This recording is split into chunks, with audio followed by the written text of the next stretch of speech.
The galaxy had been burning for 12 years. It was a slow, suffocating burn that consumed star systems not with fire, but with silence. Trade routes died, convoys went dark, entire planets, once vibrant hubs of the Vol Dominion, turned into gray ghosts on the navigational charts, starved by the relentless blockade of the human coalition. Princess Saren Vol stood before the transparency wall of her spire on Aethelgard, the Dominion's capital world. Below her, the city was a sprawling testament to 3,000 years of architectural perfection, a landscape of white stone and blue glass that seemed to float above the clouds. But Saren saw the cracks. She saw the dimming of the energy grid in the lower districts. She saw the lack of transport traffic in the sky lanes. "We are dying," she thought, keeping her face perfectly still. "We are dying of pride." Behind her, the High Council was arguing. It was a noise she had grown to despise, a cacophony of old men terrified of losing their grip on a universe that had already moved on. The projected hologram of the battlefront flickered in the center of the room. It showed the coalition fleet holding position in the Kestrel sector. They were not attacking. They were waiting. Humans were terrifyingly patient. High Counselor Vane slammed his hand on the obsidian table. "It is an insult to offer a marriage treaty after bombing our shipyards. It is a demand for surrender dressed in white silk." Saren turned. Her movement was fluid, the heavy ceremonial robes of her station seeming to float around her. She was tall, even for a Vol, with skin the color of moonlight and eyes that shifted between violet and gray depending on the light. To the galaxy, she was the ice lily of Aethelgard, a symbol of untouchable elegance. Only her handmaidens knew she had a collection of banned human literature beneath her bed and a sarcasm that could strip paint. "It is not a demand for surrender." "Lord Vane," Saren said. Her voice was low, but it cut through the shouting instantly. "It is a lifeline," Vane spluttered. "A lifeline? To marry a human? A primate from a dirtball world? To stop the blockade," Saren corrected him, walking toward the table.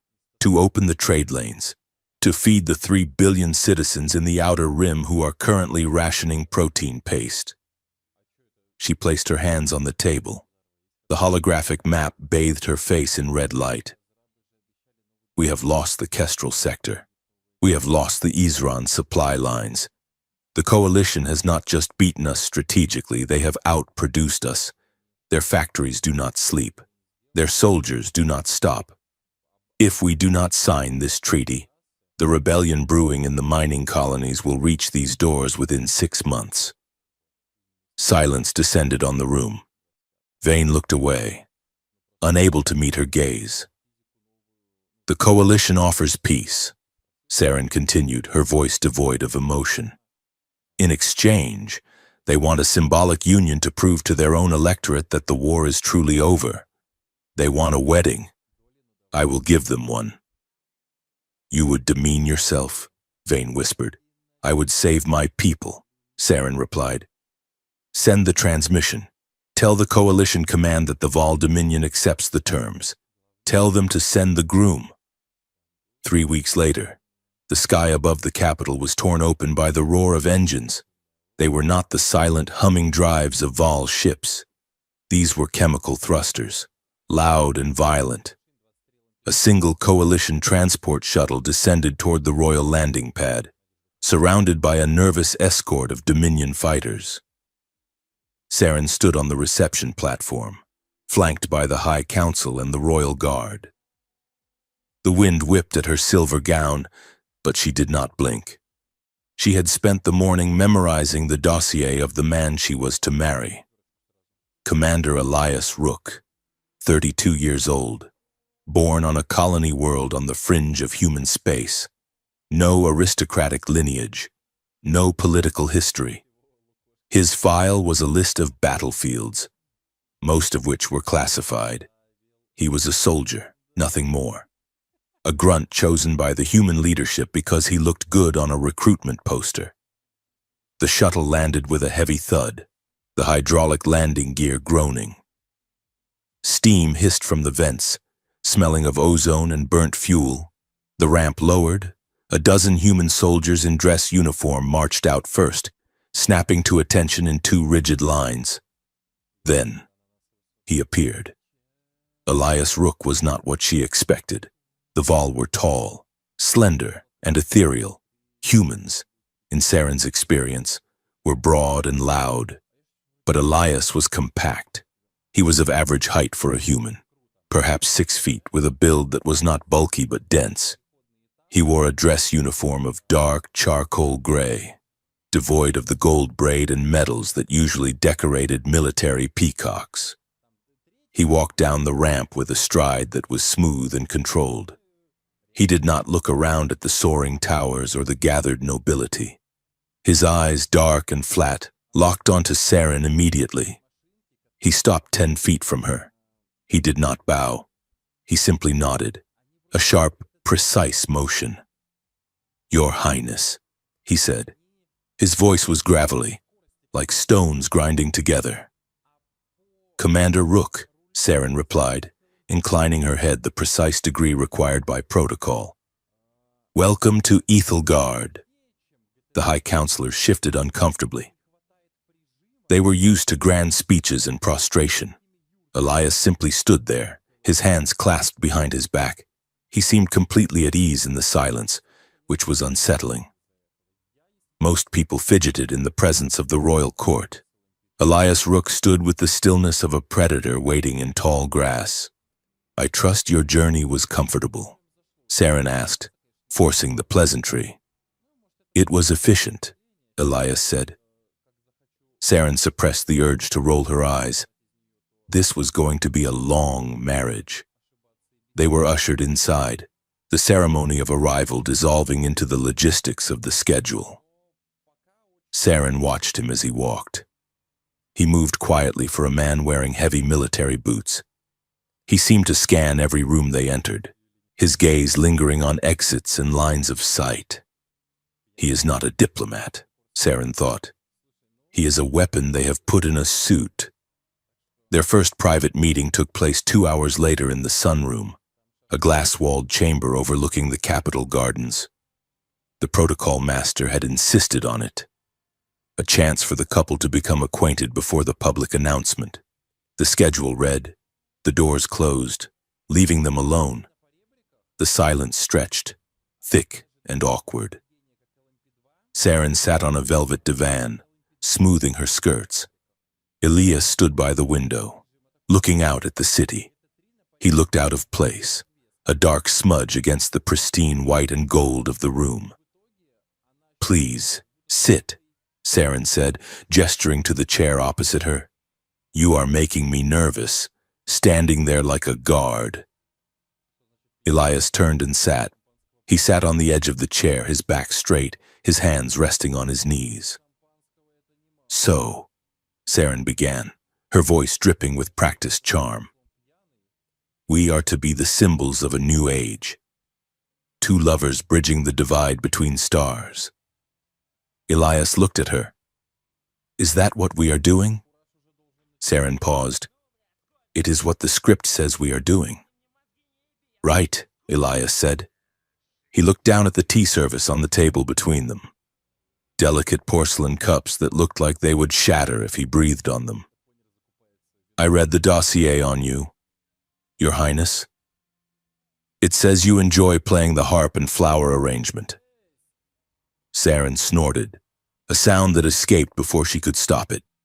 "It says that because the Council believes hobbies involving sharp objects are unladylike, I actually prefer astrophysics and three-dimensional chess." Elias's mouth twitched, a micro-expression. Was that a smile? "And my dossier?" he asked. "It says you are a decorated hero," Saren recited. "That you saved the colony of Tarsus IV and led the breakthrough at the Maginot Nebula. It says you are the ideal representation of human courage." Elias looked back out the window. Tarsus 4 was a massacre. We did not save it. We just survived it longer than the other side. The bluntness of the statement hung in the air. Saren studied him. The polite mask was gone, replaced by a fatigue that seemed to go down to his bones. He looked older than 32.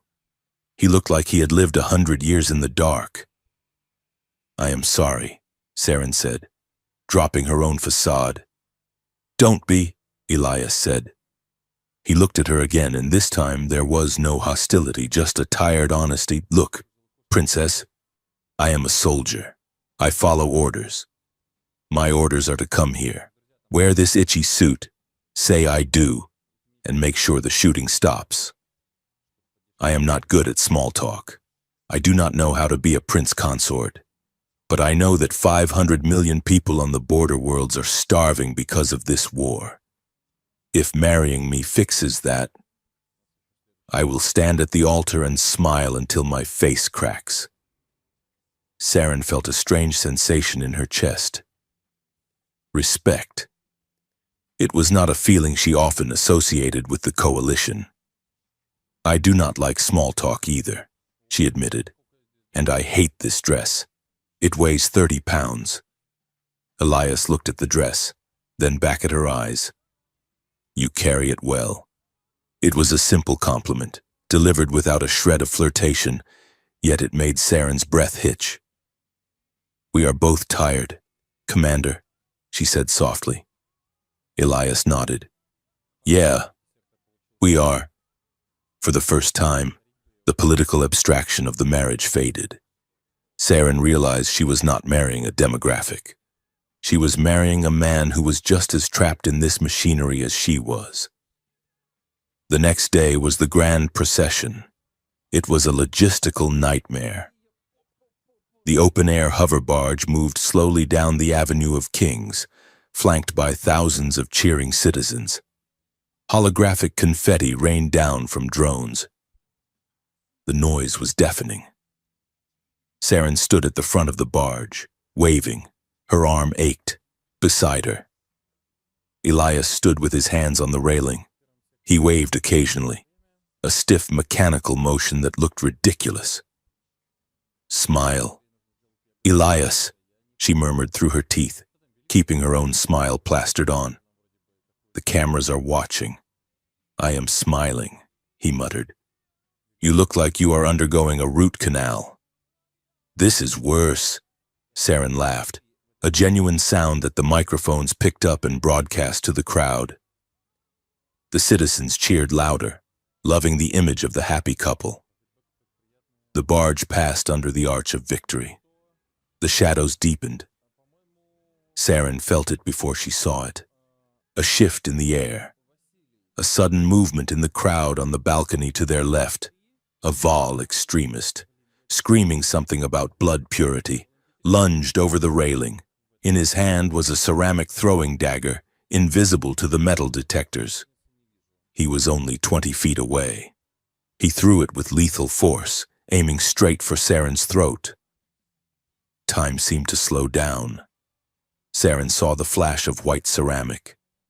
She saw the hate in the man's eyes. She knew she could not move fast enough. She did not have to. Elias did not turn. He did not brace. He simply moved.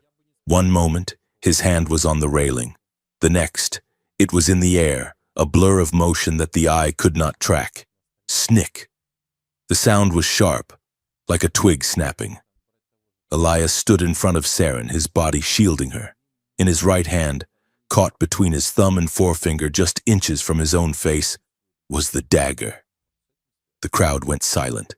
The extremist froze, staring in disbelief. Elias looked at the blade, then dropped it. It clattered onto the deck of the barge. He looked up at the balcony. His eyes were not angry. They were dead. "Secure that man," Elias said. His voice was not loud, but it carried over the silence. Security drones swarmed the balcony, stunning the attacker. The moment broke. Panic rippled through the crowd. Saren stared at Elias's back.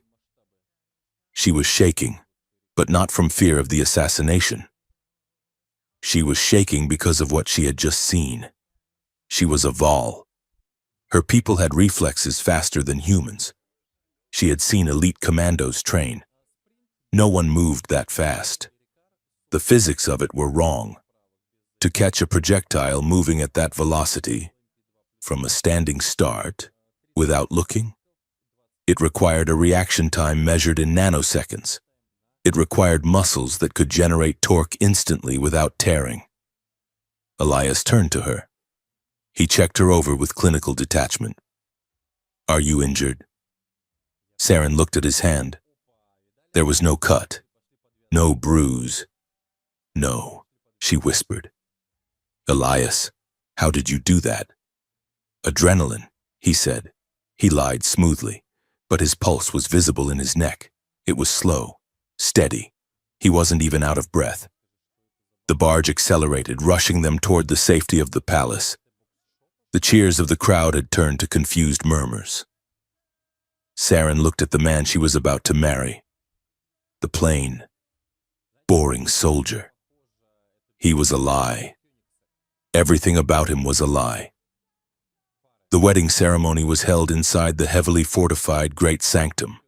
The extremists had failed, and the political machine rolled on. Saren spoke the ancient vows, binding her life to his. Elias repeated them in clumsy high vol, his accent thick but his voice steady. They exchanged rings. He took her hand. His skin was warm, his grip firm but careful, as if he were holding something fragile. As the high priest declared them united, a roar went up from the attendees. But Saren felt a chill. The reception was a blur of faces and congratulations. The coalition ambassadors looked smug. The Dominion counselors looked relieved. Saren found herself cornered near the punch fountain by Ambassador Kalen, a high-ranking human diplomat with eyes like polished flint. "A beautiful ceremony, Your Highness," Kalen said, swirling his glass. "A historic day." "Yes," Saren said, watching Elias across the room. He was surrounded by a group of admirals, looking bored. "Commander Rook is a fine man," Kalen said, "a patriot." "He saved my life today," Saren said, testing him. "His reflexes are extraordinary." Kalen's smile did not waver, but his eyes tightened slightly. "The commander is highly trained. The coalition invests heavily in its special forces. I have seen special forces, Ambassador. I have never seen that." Kalen stepped closer. The noise of the party seemed to fade. "Your Highness," he said, his voice dropping to a whisper that barely registered. "You have purchased a peace treaty. You have acquired a husband. Do not make the mistake of thinking you have acquired a pet." Saren stiffened. "I do not keep pets." "Ambassador." "Good," Kalen said.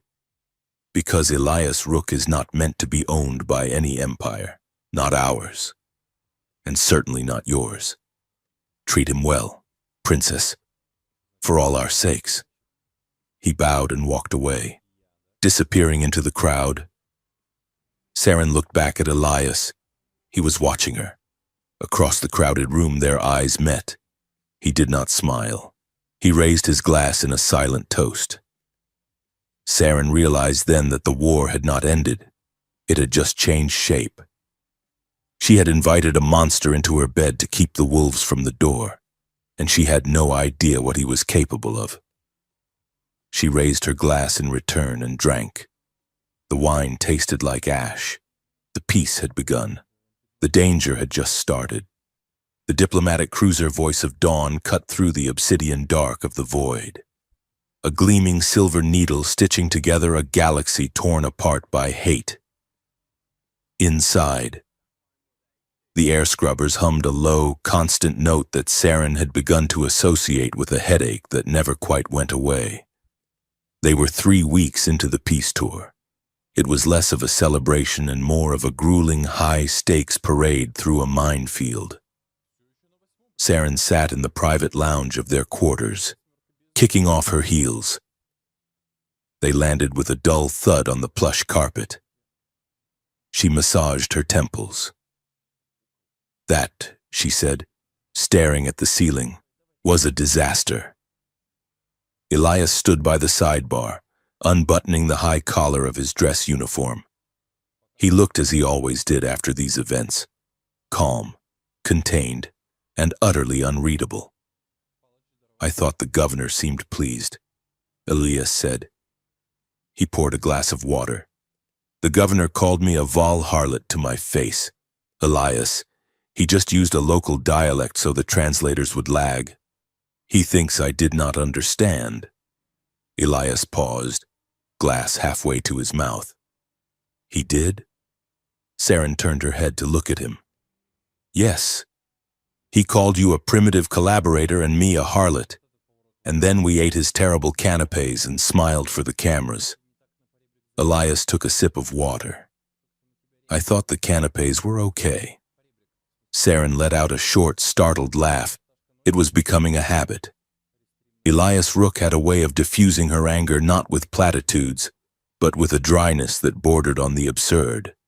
He was a stone wall against which her waves of frustration broke and settled. You are impossible, she said, but there was no venom in it. I am practical, Elias replied, walking over to sit on the opposite sofa. If I punched every man who insulted us on this tour, we would be at war again by Tuesday. Besides, the governor has a tremor in his left hand. Saren frowned. A tremor? Parkinson's? Or the local equivalent, Elias said, leaning back. Or fear. He was terrified of me. Did you see how he wouldn't turn his back to me? He insulted you to prove to his generals that he is tough. But he kept checking my hands to see if I was going to snap his neck. Saren studied him. The relaxed posture did not fool her anymore. She had learned over the last 20 days that Elias Rook never truly relaxed. His eyes were always tracking the room. Does that bother you? She asked quietly. That they look at you and see a monster? Elias shrugged. It is better than them seeing a target. Fear is useful. It keeps the mortars cold. He looked at her then, and the soldier's mask slipped just a fraction. It revealed something softer, something that made Saren's breath catch in her throat. I am sorry about the insult, though, he added. You handled it with grace. You always do. Saren felt a flush of heat rise up her neck that had nothing to do with the room's temperature. She was the ice lily, the strategic genius of the Dominion. She did not blush. Yet, under Elias's steady, dark gaze, she felt exposed. She stood up and walked to the viewport, looking out at the streak of stars. The intimacy of the small room felt suddenly thick, charged with a tension that was not political. We are a strange pair. Elias, she said, her reflection ghosting against the glass. The princess and the soldier. We are efficient, he said. Is that all we are? Saren turned back to face him. The question hung in the air, heavy and dangerous. Elias stood up slowly. He walked toward her, stopping a respectful distance away. But in the small lounge, even a respectful distance felt like a collision. I do not know what we are. Saren, he said. His voice was low, that gravelly timbre vibrating in her chest. I know that when we are in those rooms, surrounded by sharks, you are the only thing that feels real. Saren looked up at him. He was not a classically handsome man by Val standards. He was too rough, his features too sharp. But there was a gravity to him, a magnetic pull. She wanted to reach out and touch the scar that ran along his jawline. She wanted to know what he was thinking when he wasn't calculating exit vectors. For a moment, the silence was not awkward. It was electric. Saren felt a pull of desire so sharp it startled her. She was used to controlling rooms, controlling negotiations, controlling her own carefully curated image. She was not used to her heart hammering against her ribs like a trapped bird. "Elias," she whispered. He stepped closer, his hand raised, hovering for a second before he tucked a loose strand of her silver hair behind her ear. His fingers were rough, calloused from years of gripping weapons, but his touch was incredibly gentle. "You should sleep, Your Highness," he said softly. "We have the mining colonies tomorrow." He pulled his hand back and stepped away, the moment breaking but leaving a residue of longing in the air. "Good night, Elias," she said, her voice steady only by sheer force of will. "Good night, Saren." He retreated to his separate quarters, and Saren remained by the window, wondering when exactly the political arrangement had become a personal crisis. The mining moon of Oryx was a desolate rock orbiting a gas giant in the border territories. It was a contested zone, technically neutral but seething with resentment. The air smelled of sulfur and recycled atmosphere. The welcome ceremony was held in the colony's central dome, a structure of rusted steel and reinforced glass. The crowd was a mix of human miners and Vol refugees, united only by their poverty and their suspicion. Saren moved through the reception line, smiling, shaking hands, accepting meager gifts of polished ore. Elias was a shadow at her shoulder, 2 steps behind, always watching. During a lull in the proceedings, Saren found herself pulled aside by Counselor Valerius, a high-ranking intelligence officer from the Dominion who had joined their entourage on the last stop. Valerius was a man who smiled with his mouth but never his eyes. "Your Highness," Valerius purred, guiding her toward a secluded alcove. "You look radiant, as always, but tired." "I am fine, Valerius," Saren said, withdrawing her arm from his grip. "What do you want?" Valerius glanced at Elias, who was on the other side of the room speaking to a union leader. "He is remarkable, isn't he?" Valerius said, his voice a conspiratorial whisper. "The human. We have been analyzing the footage of the assassination attempt on Aethelgard." Saren stiffened. "That is classified security data. Nothing is classified to those who protect the throne," Valerius said smoothly. "We ran the simulations. Princess, the speed at which he moved, it is not biological. Not entirely. We believe he is utilizing a form of synaptic overdrive tech that we have never seen." Saren felt a cold knot form in her stomach. "Why are you telling me this?" "Because we need to know how it works," Valerius said. "The war is paused. Saren, not over. If the humans have a way to make super soldiers, we need to be able to counter it, or replicate it." He leaned in closer. "You are his wife. You share his bed. You have access. We need you to place a sensor on him while he sleeps. Just a small bioscan, to map his neural pathways." Saren stared at him.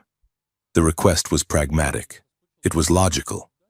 It was treason against her husband to save her empire. A year ago, she would have done it without hesitation. Now the thought made her sick. "No," Saren said. Valerius blinked. "I beg your pardon?" "I said no," Saren repeated, her voice turning to ice. "I will not spy on him. I will not treat him like a lab rat for your scientists to dissect." Valerius's face hardened. "Do not let sentiment cloud your judgment. Highness, he is a tool, a weapon.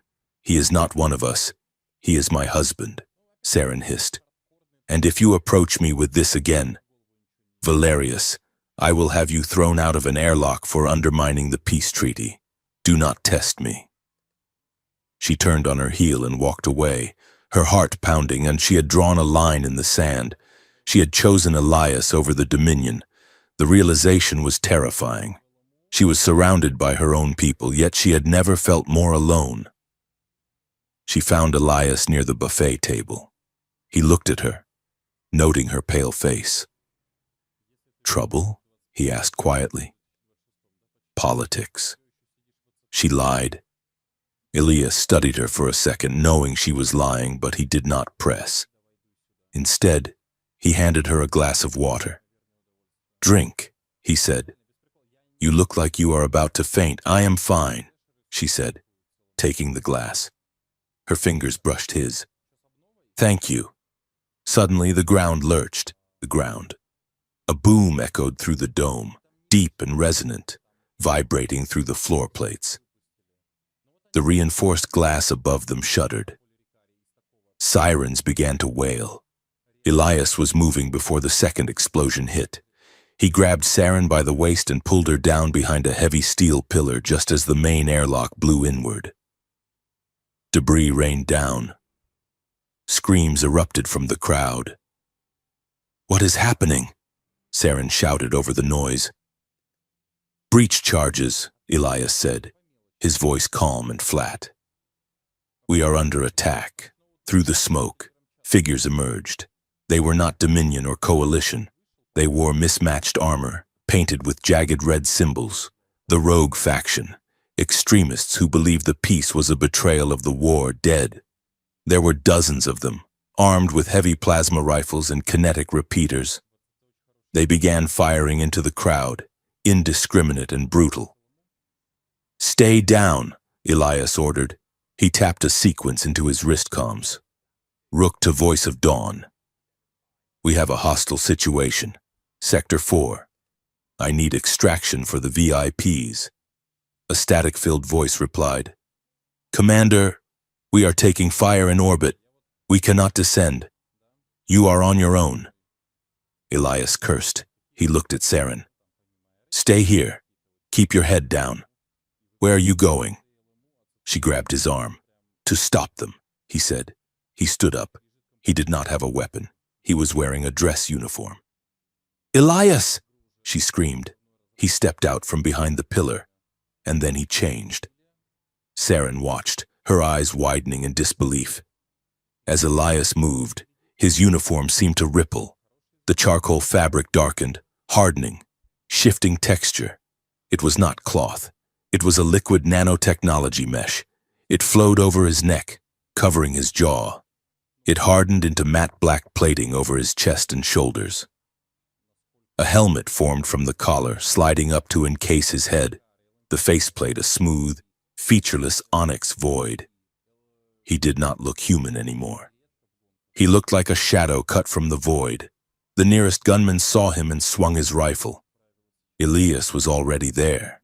He covered the 30 feet between them in a burst of speed that caused a sonic crack. He didn't punch the man. He simply ran through him. The gunman was thrown 50 feet, his armor crumpled like paper.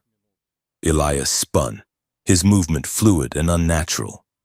He grabbed the rifle from the falling man in midair. He fired 3 shots. 3 other attackers dropped. Holes punched through their helmet visors. The crowd screamed and scrambled for the exits. The rogue soldiers turned their attention to the black figure in their midst. "Concentrate fire," one of them shouted. Plasma bolts hammered into Elias. Saren gasped, but Elias did not fall. The black armor absorbed the energy, glowing with a faint purple dissipation grid before fading back to black. He walked through the fire, unbothered, unstoppable. He tossed the rifle aside. He didn't need it. He reached the next group of soldiers. It was a massacre. He moved with a brutal efficiency that was terrifying to watch.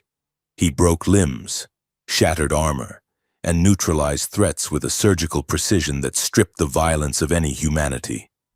It was not a fight. It was a system purge. Saren could not stay hidden. The scientist in her, the strategist, needed to see. She crept forward, peering around the pillar. She watched her husband dismantle a mechanized heavy trooper unit, a walking tank twice his size. Elias slid under a crushing blow, grabbed the hydraulic line of the machine's leg, and ripped it out with one hand. As the machine toppled, he vaulted onto its chest and drove his fist through the sensory core. Metal screeched and sparked. The machine went dead. Elias stood atop the wreckage, scanning for targets. Saren felt a cold sweat break out on her skin. This was what the dossier meant by classified. This was what Valerius wanted. This was not a soldier. This was a god of war, built by human hands to level cities. He was magnificent, and he was horrifying. A stray shot from a sniper on the upper gantry pinged off the pillar near Saren's head. She flinched. Elias's head snapped toward her.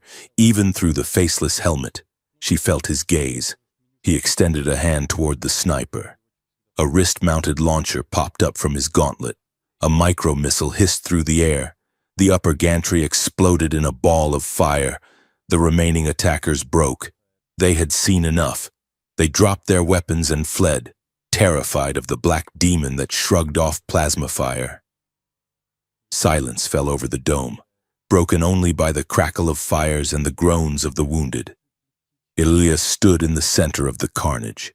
The armor began to recede, flowing back into the deception of the dress uniform. The helmet retracted, revealing his face. He was not sweating. He was not panting. His expression was blank. He looked around, checking the perimeter, then walked toward Saren. The civilians who had not fled were staring at him. Some were crying. Others were kneeling, looking at him with a mixture of terror and worship. Saren stood up, her legs trembling. Elias stopped in front of her. He checked her for injuries, his eyes scanning her body with that cold, clinical detachment. "Are you compromised?" he asked. "No," Saren whispered. He nodded. "Secure the exit. We move to the extraction point." He turned to lead the way. "Elias," Saren said. He stopped. "What are you?" she asked, her voice shaking. Elias looked back at her. The humanity had returned to his eyes, but it was dim, buried under layers of conditioning.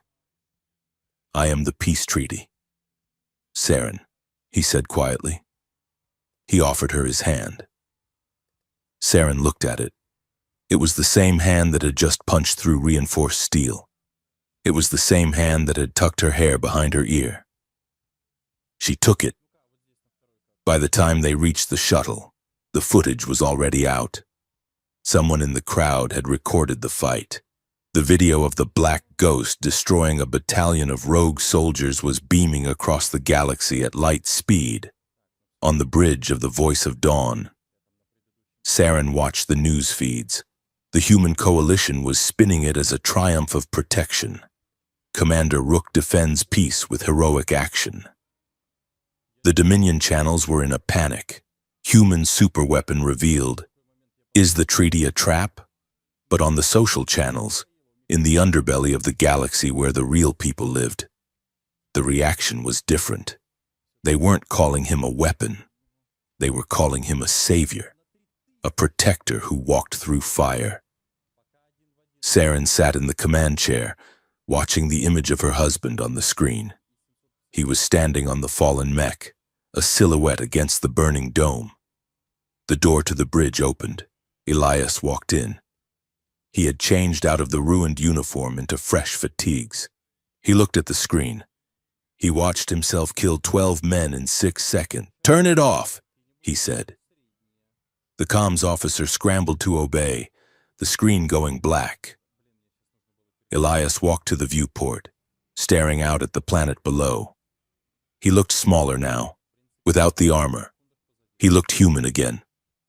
"They are calling you a god." "Elias," Saren said, walking up beside him.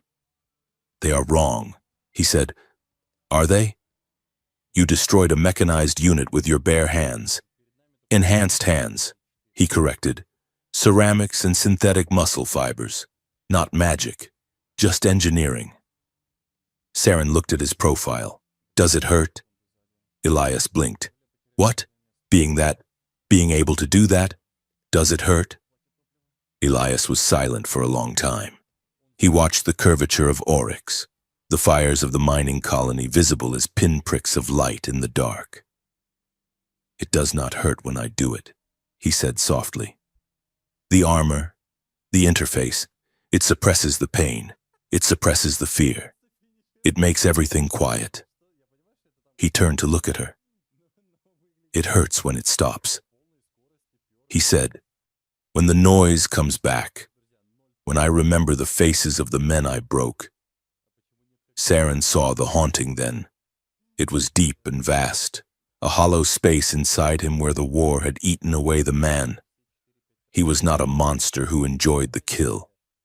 He was a man who had been hollowed out and filled with weapons, and he hated every second of it. She reached out and took his hand. He flinched, expecting judgment, expecting fear. But Saren did not pull away. She interlaced her fingers with his. "You are not a weapon to me, Elias," she said fiercely. Elias looked at their joined hands. Then he looked at her face. For the first time since they met, he looked vulnerable. "I do not know how to be anything else," he admitted. "Then we will figure it out," Saren said. "Together." She squeezed his hand. "But first," she added, her voice regaining its steel, "we have to survive the fallout. Because after today, Elias, the whole galaxy is going to come for us." Elias nodded slowly. "Let them come." He squeezed her hand back. And for the first time, Saren believed they might actually win. Not the war, but something more important. She looked at the reflection in the glass. The princess and the soldier, the diplomat and the destroyer. She realized with a jolt that she was not afraid of him anymore. She was afraid for him. And that, she knew, was a far more dangerous thing to feel. It was the beginning of love, and in their world, love was just another kind of target. The footage of Elias Rook tearing a mechanized walker apart with his bare hands did not bring peace. It brought silence, the kind of heavy, pressurized silence that comes before a detonator triggers. Across the human coalition, the reaction was a roar of vindication. Military recruitment centers saw lines wrapping around city blocks. Pundits screamed that humanity finally had the upper hand, that the Val arrogance had been broken by a single human soldier. They called him the Iron Groom. They called him the proof of human supremacy. In the Val Dominion, the reaction was terror. The footage played on loop in the high spires of Ethelgard. The elegance of the Val society was predicated on their technological superiority, the belief that their energy shields and plasma lances were unmatched. Seeing a human shrug off plasma fire like it was rain shattered that illusion. They did not see a hero. They saw an extinction event wearing a wedding ring. Saren sat in the center of the High Council chamber, a circular room buried deep beneath the palace to prevent orbital eavesdropping. The air was cold, recycled, and smelled of ozone and fear. High Counselor Vane paced around her chair like a circling shark. "You have brought a wolf into the nursery," Vane spat. His robe swished across the black floor. "We thought we were marrying a soldier to appease the apes. Instead, you have wed a biological weapon that threatens our sovereignty." "I married the man you told me to marry," Saren replied, her voice steady despite the exhaustion dragging at her bones. "You selected him from the dossier." "We selected a commander," Vane shouted, slamming his hand on the back of her chair. "Not a thing. Intelligence reports suggest his combat output exceeds Class 5 heavy armor. He is a walking dreadnought, Saren, and he sleeps in the royal suite. He saved the delegation," Saren countered. "If he were not what he is, we would all be dead on Oryx. And now the coalition demands we increase trade quotas or they will unleash him," Counselor Valerius added smoothly from the shadows. The humans are emboldened. They think they own the galaxy because they own him. Saren looked at Valerius. The intelligence officer's eyes were cold, calculating. "So what is the proposal?" Saren asked. "Annulment," Vane said instantly. "We declare the marriage void based on deception. We claim the humans sent a cyborg in place of a man. We return him." "And start the war again?" Saren asked. "You saw what he did to that battalion. Do you really want to provoke a fleet backed by soldiers like him?" Vane hesitated. The fear was palpable. "There is another option," Valerius said, stepping into the light. "If we cannot return him, we must control him. We have the codes to the inhibitor collars used on our own penal legions. If the princess were to assist us in subduing him, we could surgically alter his loyalty. We could make him a weapon for the Dominion." Saren stood up. The chair scraped loudly against the floor. "You are suggesting I lobotomize my husband?" "I am suggesting you secure your empire," Valerius said. "I will not do it," Saren said.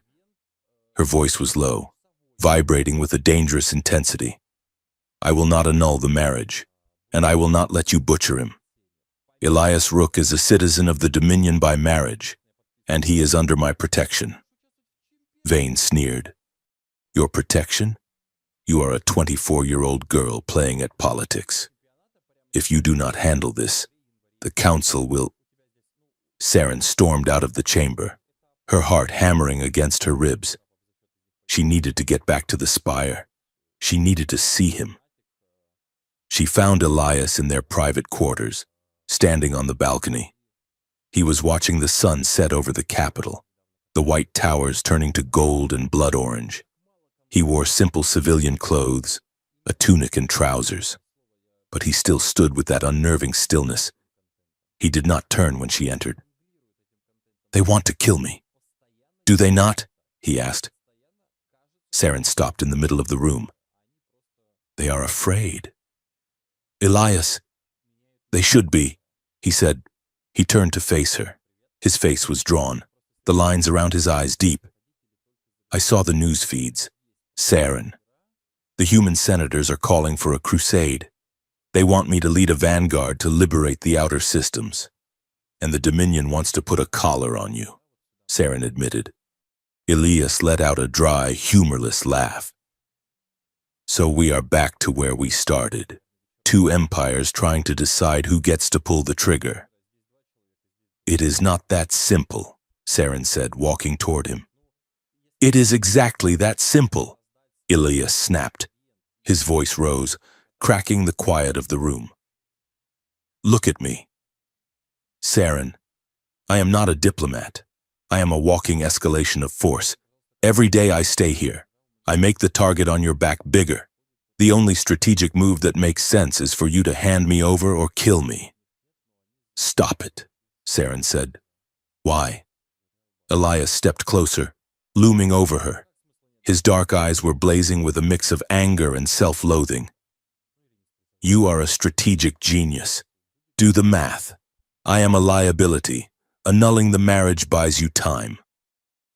"I do not want time," Saren shouted back. Surprising them both, "I want you." Silence crashed into the room. Elias froze. He looked at her, his mouth slightly open, the angry retort dying in his throat. Saren breathed heavily, her composure fracturing. "I am not a calculator." "Elias," she said, her voice trembling. "I am a woman who is tired of being told who to be and who to sell. Yes, you are dangerous. Yes, you are terrifying. But you are the only person in this entire galaxy who has looked at me and seen something other than a princess or a political asset." She took a step closer, closing the distance between them. "You think you are a spark for war," she whispered. "Then let it burn. I would rather face 1,000 battles with you than sit on a throne without you." Elias stared at her. The walls he kept up, the reinforced barriers of his conditioning, seemed to tremble. You could lose everything, he said roughly. Your crown, your home. I do not care, Saren said. She reached up and grabbed the lapels of his tunic, pulling him down. Elias did not resist. He crashed into her, his arms wrapping around her waist with a desperation that bordered on pain. It was not a gentle embrace. It was the collision of two people who had been drowning and finally found a raft. He kissed her, and it was nothing like the ceremonial peck at the wedding. It was hungry and terrified and real. Saren felt the hard muscle of his chest against hers, the terrifying power he held in check, and she felt safe. For the first time in her life, amidst the chaos of intergalactic politics, she felt completely, unshakably safe. They broke apart, breathing hard, foreheads resting against each other. We are in trouble, Elias murmured against her skin. Serious trouble, Saren agreed, a small smile tugging at her lips. A chime from the wall console interrupted them. It was the Public Relations Minister. Your Highness, Commander. We are live in 5 minutes for the Unity broadcast. The galaxy is waiting, Saren groaned, dropping her head onto Elias's shoulder. The Unity broadcast. I forgot. Elias pulled back, looking confused. The what? We have to bake a cake, Saren said miserably. To show the galaxy that we are a normal, happy, non-threatening couple. Elias looked at his hands, hands that could crush titanium. You want me to bake? It is that or a firing squad, Saren said. Come on. The broadcast was, by all objective metrics, a catastrophe. The set was designed to look like a cozy, rustic kitchen. Saren and Elias stood behind a counter filled with flour, eggs, and exotic Vol spices. A hovering camera drone buzzed in front of them, beaming the feed to trillions of screens. Smile. Saren hissed through her teeth as she whisked a bowl of purple batter. Elias held a bag of flour like it was a thermal detonator. I am smiling, he said stiffly. You look like you are scanning the flour for booby traps. Just pour it in. Elias tipped the bag. He underestimated his own strength. He squeezed the paper sack slightly too hard, and it exploded. A cloud of white powder detonated in the kitchen. Saren disappeared in the white mist. Elias stood there, covered in flour from head to toe, looking like a ghost. The drone zoomed in on his face. He blinked, his dark eyelashes coated in white. Hostile containment failed. Elias said deadpan. Saren burst out laughing. It wasn't a polite, courtly titter. It was a full-bodied, snorting laugh that she couldn't stop. She wiped the flour from her eyes, looking at her deadly super-soldier husband who now looked like a sugared donut. I think we used too much flour, she gasped. Elias looked at her, and then he smiled. A real smile. It cracked through the flour mask, crooked and boyish. Maybe a little, he admitted. He reached out and wiped a smudge of flour from her nose. The broadcast did not show a perfect diplomatic union. It showed a mess. But as the galaxy watched the terrifying Iron Groom and the Ice Lily laughing over a ruined cake, the tension broke. They didn't look like monsters or tyrants. They looked like two young people who were hopelessly out of their depth. Public sentiment shifted. The hashtags changed from alien threat to flower power and couple goals. But while the public laughed, the shadows lengthened. That night, while Elias slept, a rare, deep sleep induced by the emotional exhaustion, Saren slipped out of bed. She could not shake Valerius's words about synaptic overdrive. She needed to understand what had been done to her husband. She made her way to the royal vaults, a subterranean archive accessible only by genetic verification. The air was stale and cold. She navigated the holographic interface. bypassing the standard historical records and digging into the restricted files of the Vol founding era. She searched for biological enhancement and resonance. A file from 3,000 years ago opened. It was encrypted with a cipher used by the first queens. Saren's blood unlocked it. The holographic display filled the room with twisting helixes of light. Project Resonance. Status. Abandoned. Saren read the scrolling text, her eyes widening. The ancient Vol had not just built spires, they had experimented with biomechanical integration. They had built technology that reacted to specific genetic markers. The royal bloodline. Subject interaction. The resonance core amplifies or suppresses synaptic activity in enhanced organisms. Warning. Without the catalyst bloodline to ground the signal, the subject will experience cognitive degradation and eventual psychosis. Saren froze. The synaptic overdrive Elias used. It wasn't just human tech, it was reverse-engineered from stolen Vol theories. The humans had built the engine, but they didn't have the key. That was why Elias was unstable. That was why he was haunted. His upgrades were burning his mind out because they were missing the regulator. And she was the regulator. Her blood. Her presence. That explains the moment on the barge, she realized. When he touched me, he calmed down. My proximity stabilizes him. She downloaded the data to a secure drive.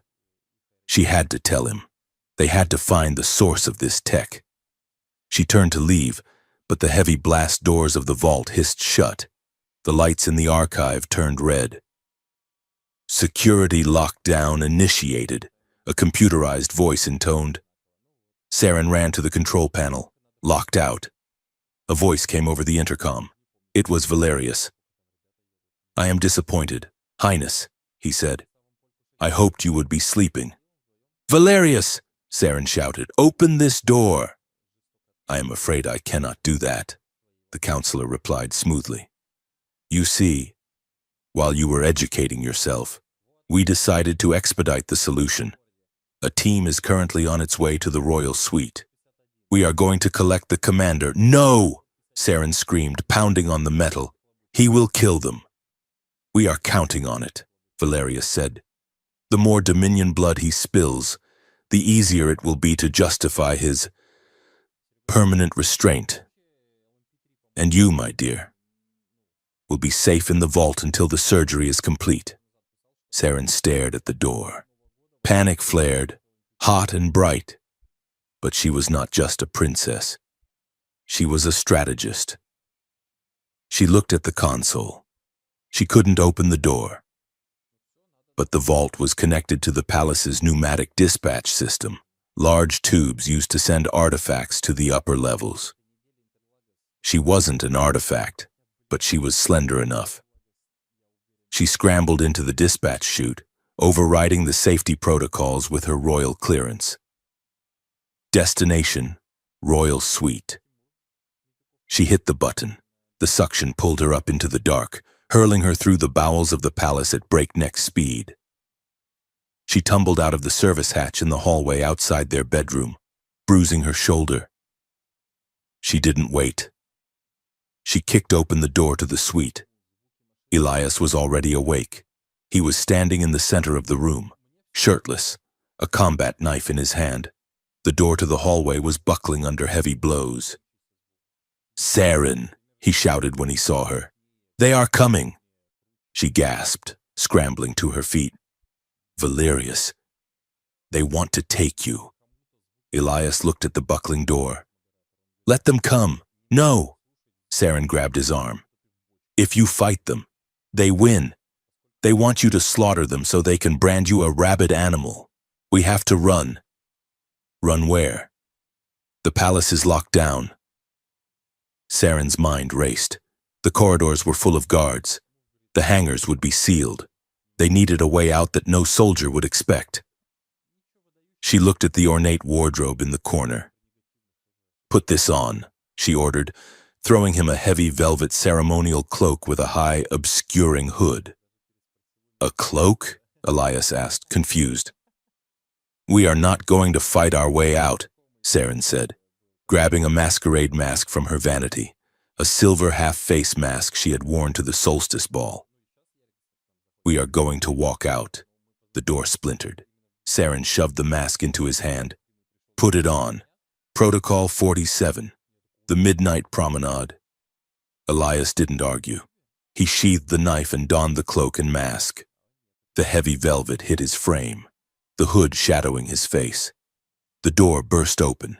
6 Dominion commandos in tactical stealth armor rushed in.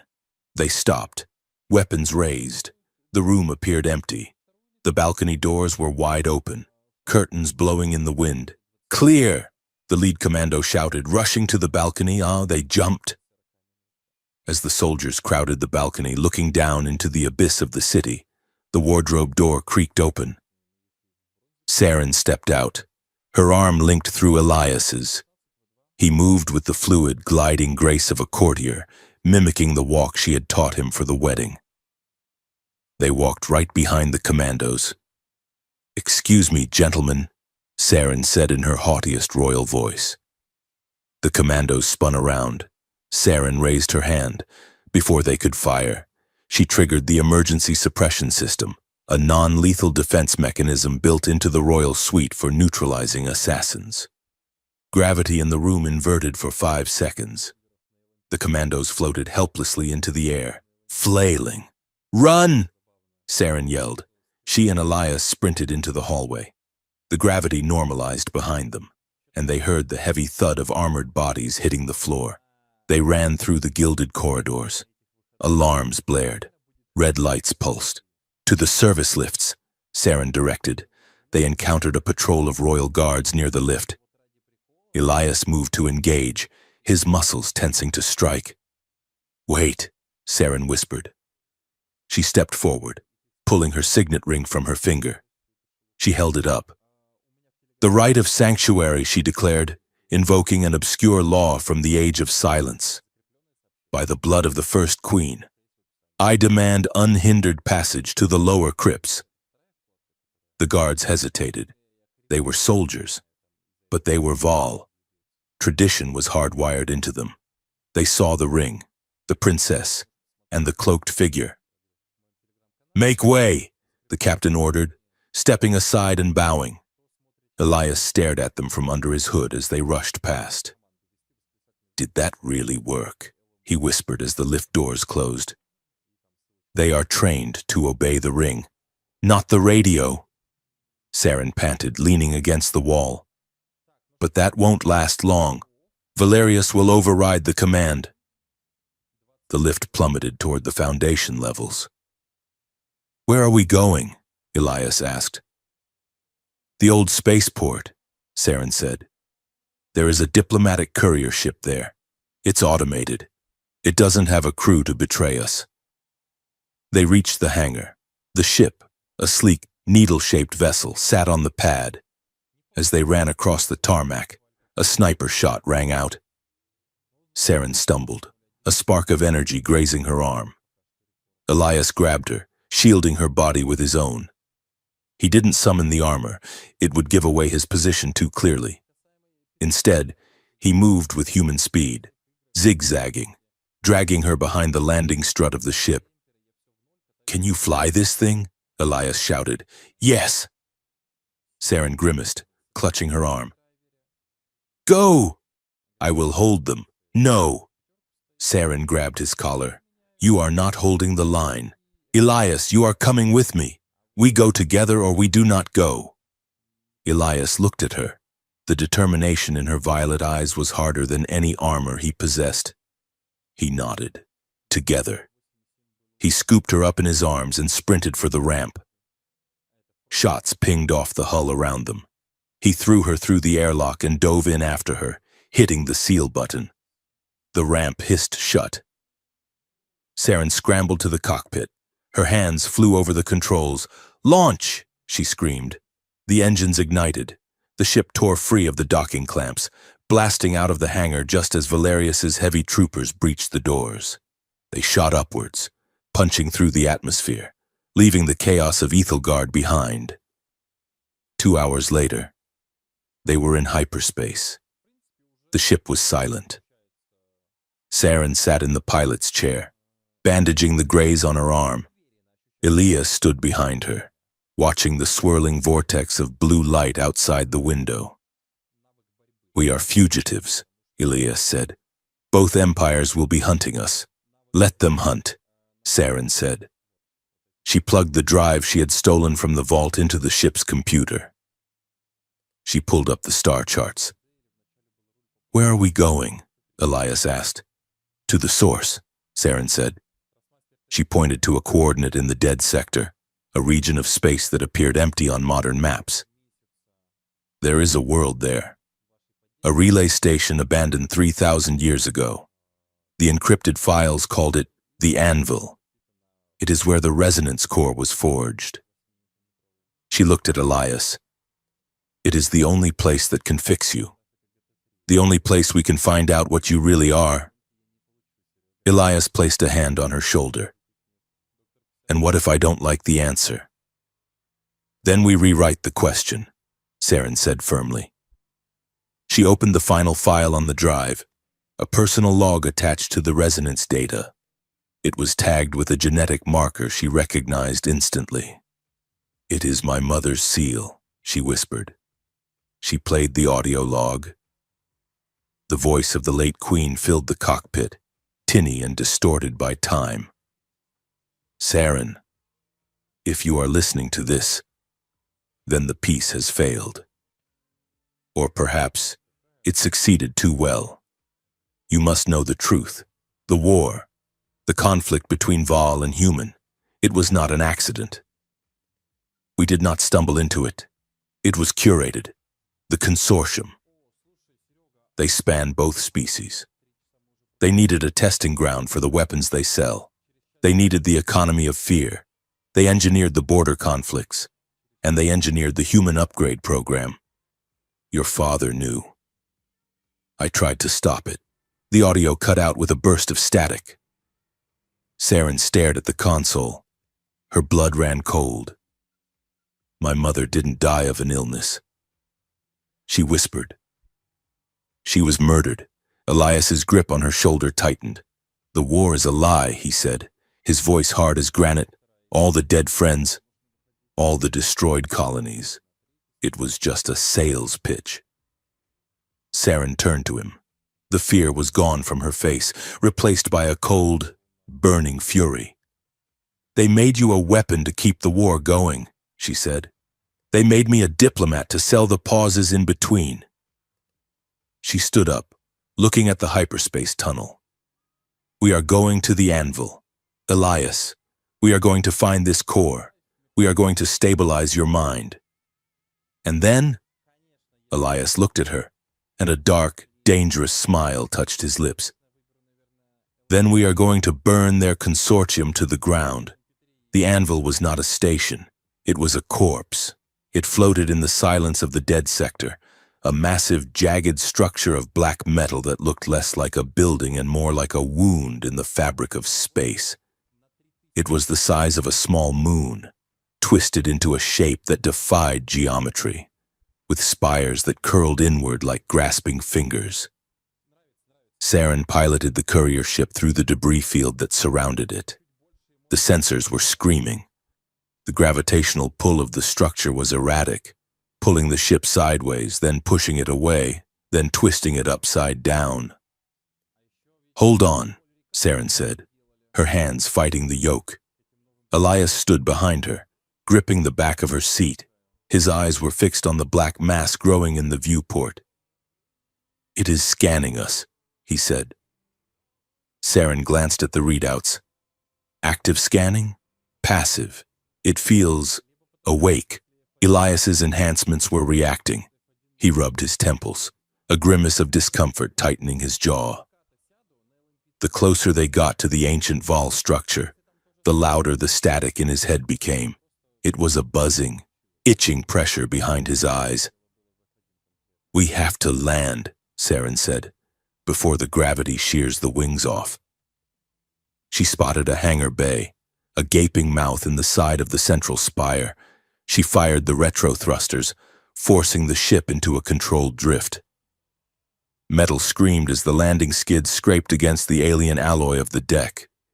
The ship skidded, spun, and came to a halt just inches from a wall that pulsed with a faint rhythmic blue light. Silence returned, heavier than before.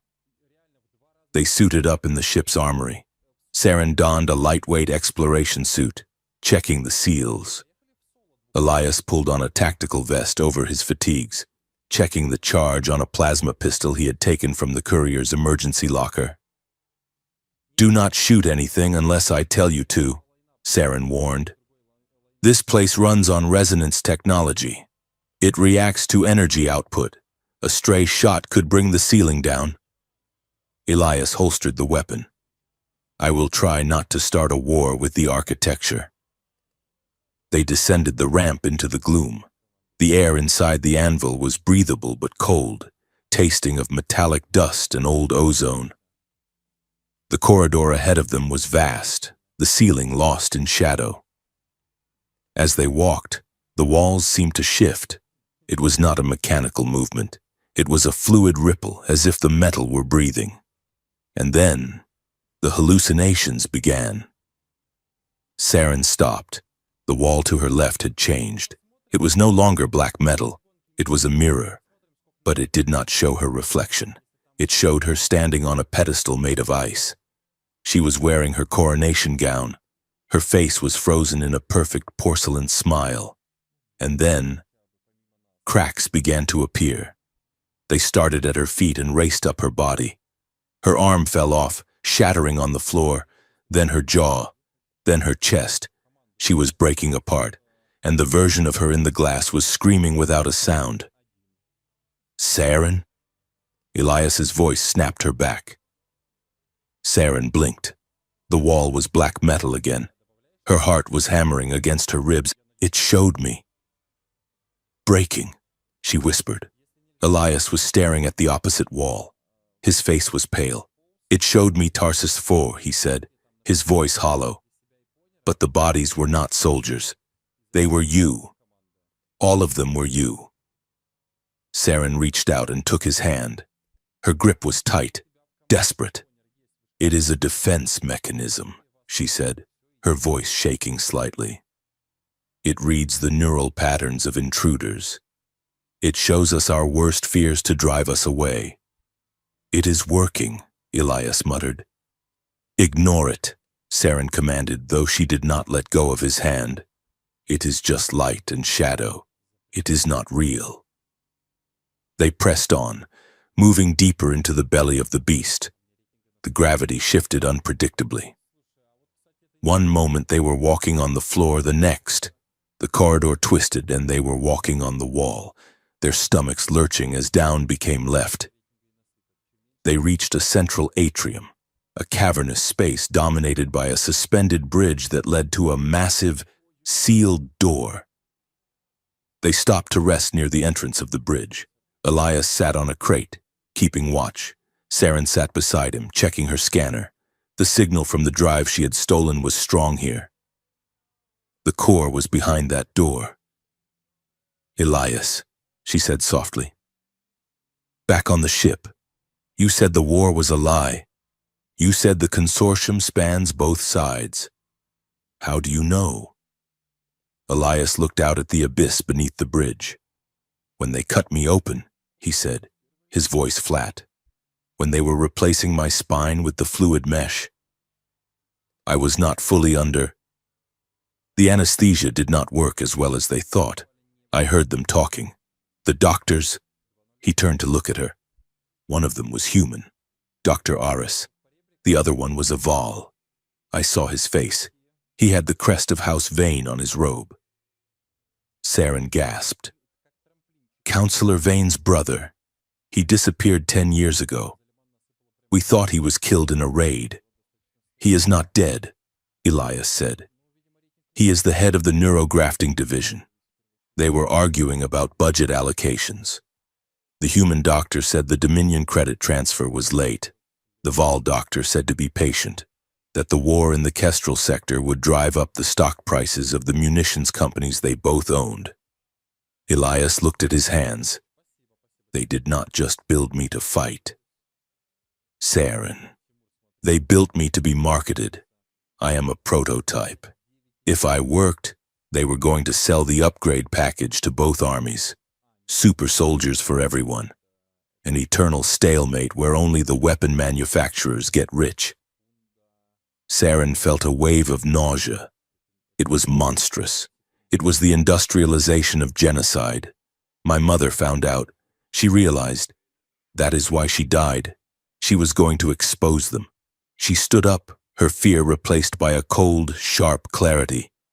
Then we do not just survive this. Elias, we burn them. We take the evidence, and we destroy them. She offered him a hand. Come on. The truth is behind that door. They crossed the bridge, the massive door, sensing Saren's genetic marker, groaned and began to open.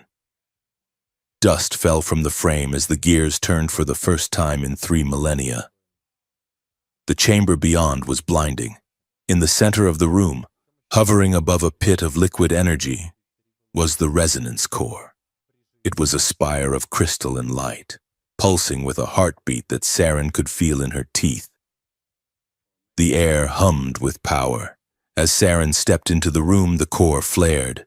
The light shifted from blue to a deep, royal violet. It recognizes you, Elias said, shielding his eyes. Saren walked toward the control console. It was a slab of obsidian covered in glyphs. She placed her hand on it. The glyphs lit up, running up her arm like living tattoos. Catalyst detected. A disembodied voice echoed through the chamber. System integrity critical. Subject synchronization required. Saren read the flowing text on the display. It can fix you, she said, turning to Elias. The core. It broadcasts a stabilization field. It can rewrite the dissonance in your neural pathways. It can ground the upgrades so they stop tearing your mind apart. Do it, Elias said. I cannot just press a button, Saren said. Her voice trembled. The interface requires a biological link, a living conduit to filter the energy. She looked at him, her eyes filled with tears. I have to link with it, Elias. I have to let it use my nervous system to calibrate yours. Elias stepped back. No, it is the only way. It could kill you, Elias shouted. His control snapped. I am not letting you hook yourself up to an alien generator to save me. I am not worth it. Saren, you are, Saren shouted back. She closed the distance between them, grabbing his face in her hands. You are my husband, Elias. You are the man who stood in front of a bullet for me. You are the man who tries to be gentle with hands that were made to destroy. I am not doing this for the political treaty. I am doing this because I cannot watch you suffer anymore. Elias stared at her. The agony in his eyes was raw. If you die, he whispered. I will not die, Saren said fiercely. I am a Val. This is my legacy. Trust me. She kissed him hard and fast, then turned and ran to the console before he could stop her. She slammed both hands onto the interface, initiating link. A beam of violet light shot from the core, striking Saren in the chest. She screamed, Saren! Elias lunged forward, but a barrier of energy knocked him back. Saren hung suspended in the light, her back arched, her hair floating as if she were underwater. She felt fire coursing through her veins. It was not pain, exactly, it was an overload of sensation. She could feel the station. She could feel the gravity generators, the air scrubbers, the memory banks, and she could feel Elias. She could feel the jagged, screaming static in his head. The tech that had been jammed into his skull was a storm of noise. Quiet, she thought, projecting her will into the machine. Be quiet. The core obeyed. It used her biology as a template, sending a counterpulse through the room. Elias fell to his knees. He clutched his head. The static. It stopped. For the first time in 12 years. There was silence in his mind. The constant itching pressure of the combat algorithms faded into a low, manageable hum. The red targeting reticles that always hovered in his vision dissolved. He gasped, sucking in air like a drowning man reaching the surface. The beam of light faded. Saren collapsed. Elias was there instantly. He caught her before she hit the floor. Saren? She blinked, her eyes fluttering open. She looked exhausted, her skin pale, but she was smiling. Did it work? She rasped. Elias looked at her. He felt clear. He felt like his own man. Yes, he choked out. It worked. He pulled her into his chest, burying his face in her hair. Thank you.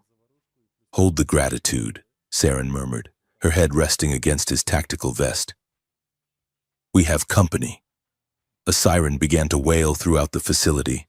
The proximity sensors on the console were flashing red. Multiple vessels detected. Atmospheric breach imminent. They found us, Elias said, his voice hardening. He stood up, helping Saren to her feet. He checked his pistol. The movement was smooth, but it lacked the frantic, twitchy speed of before. He was in control. The massive doors of the chamber blew inward. Dust and smoke billowed into the room. Through the haze, 2 strike teams advanced. On the left, a squad of Dominion Royal Guard, their silver armor gleaming, plasma rifles raised. On the right, a squad of human coalition Marines clad in heavy impact plating, kinetic cannons leveled. They fanned out, encircling the central platform. 30 weapons were pointed at Saren and Elias. Surrender the weapon, the Dominion captain shouted. Step away from the asset, the human commander roared at the same time. They looked at each other, confused, then back at the couple. Elias stepped in front of Saren, raising his single pistol. Saren pushed his arm down. No, she said. I will handle this. She stepped forward. She was bruised. Her hair was a mess, and she was wearing a dusty flight suit. But she raised her chin with the imperious arrogance of a queen who owned the very air they breathed. Gentlemen, she shouted, her voice echoing off the vaulted ceiling.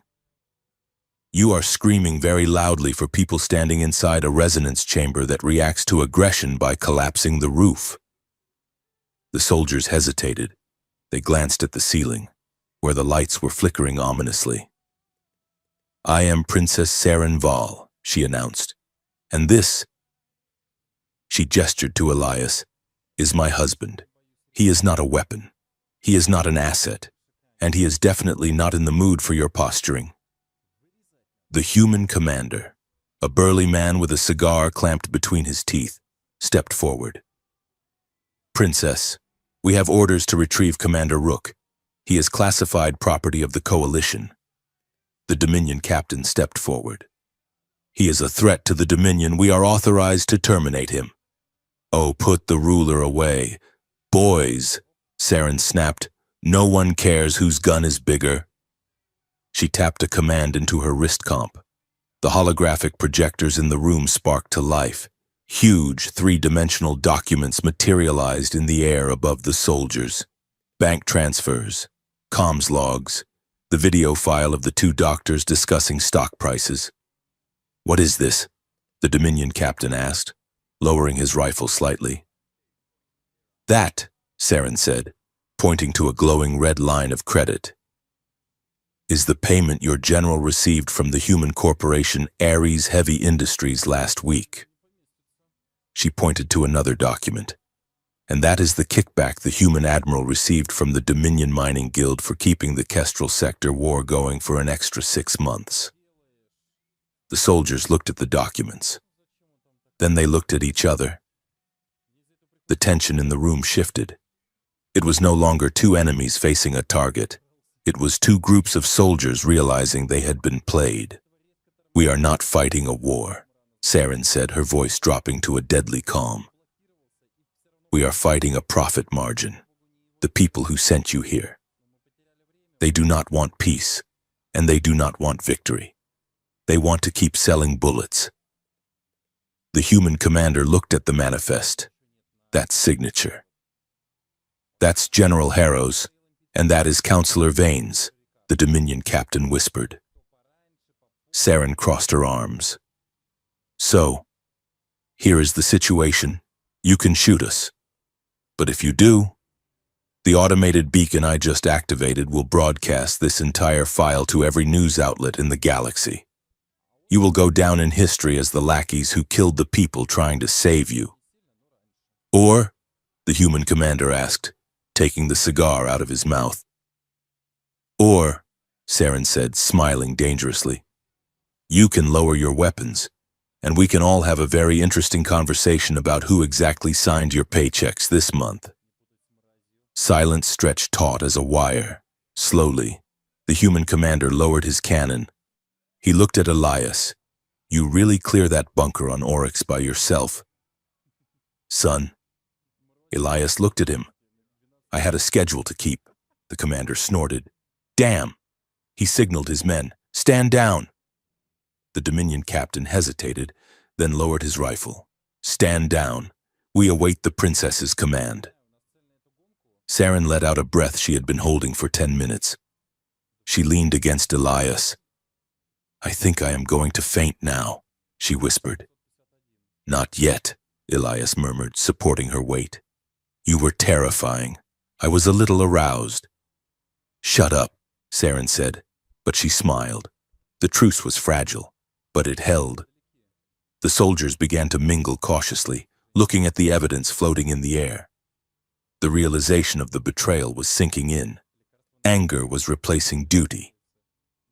Saren walked toward the human commander to formalize the ceasefire. Commander, we need to coordinate a jagged screech cut through the air. The soldiers' comms units all squealed at once with a high-priority override signal. What is that? Elias asked, his head snapping up. The human commander tapped his earpiece. His face went gray. It's a fleet-wide broadcast, he said, from the consortium. Saren looked at the holographic display. A news feed had overridden her data. The headline screamed in red letters. Peace talks collapse. Commander Rook massacres civilian convoy. The video played. It showed a figure in black armor that looked exactly like Elias's, tearing through a refugee ship. It showed the ship exploding. It showed bodies floating in space. That is not me, Elias shouted. I have been here. The footage is time-stamped 10 minutes ago, Saren said, horror dawning on her. It is a deep fake, or a duplicate. The voice of the news anchor filled the room. The human super soldier has gone rogue. The peace treaty is a lie. Total war is the only solution. The Dominion captain's radio crackled. All units. Order 66. Execute the traitor Rook. Execute the princess for collaboration. This is a kill order. The soldiers in the room stiffened. The fragile trust shattered instantly. They looked at the hologram of the massacre. Then they looked at Elias. It's a lie, Saren screamed. Look at the timestamps. We were here. It doesn't matter, the human commander said, raising his weapon again.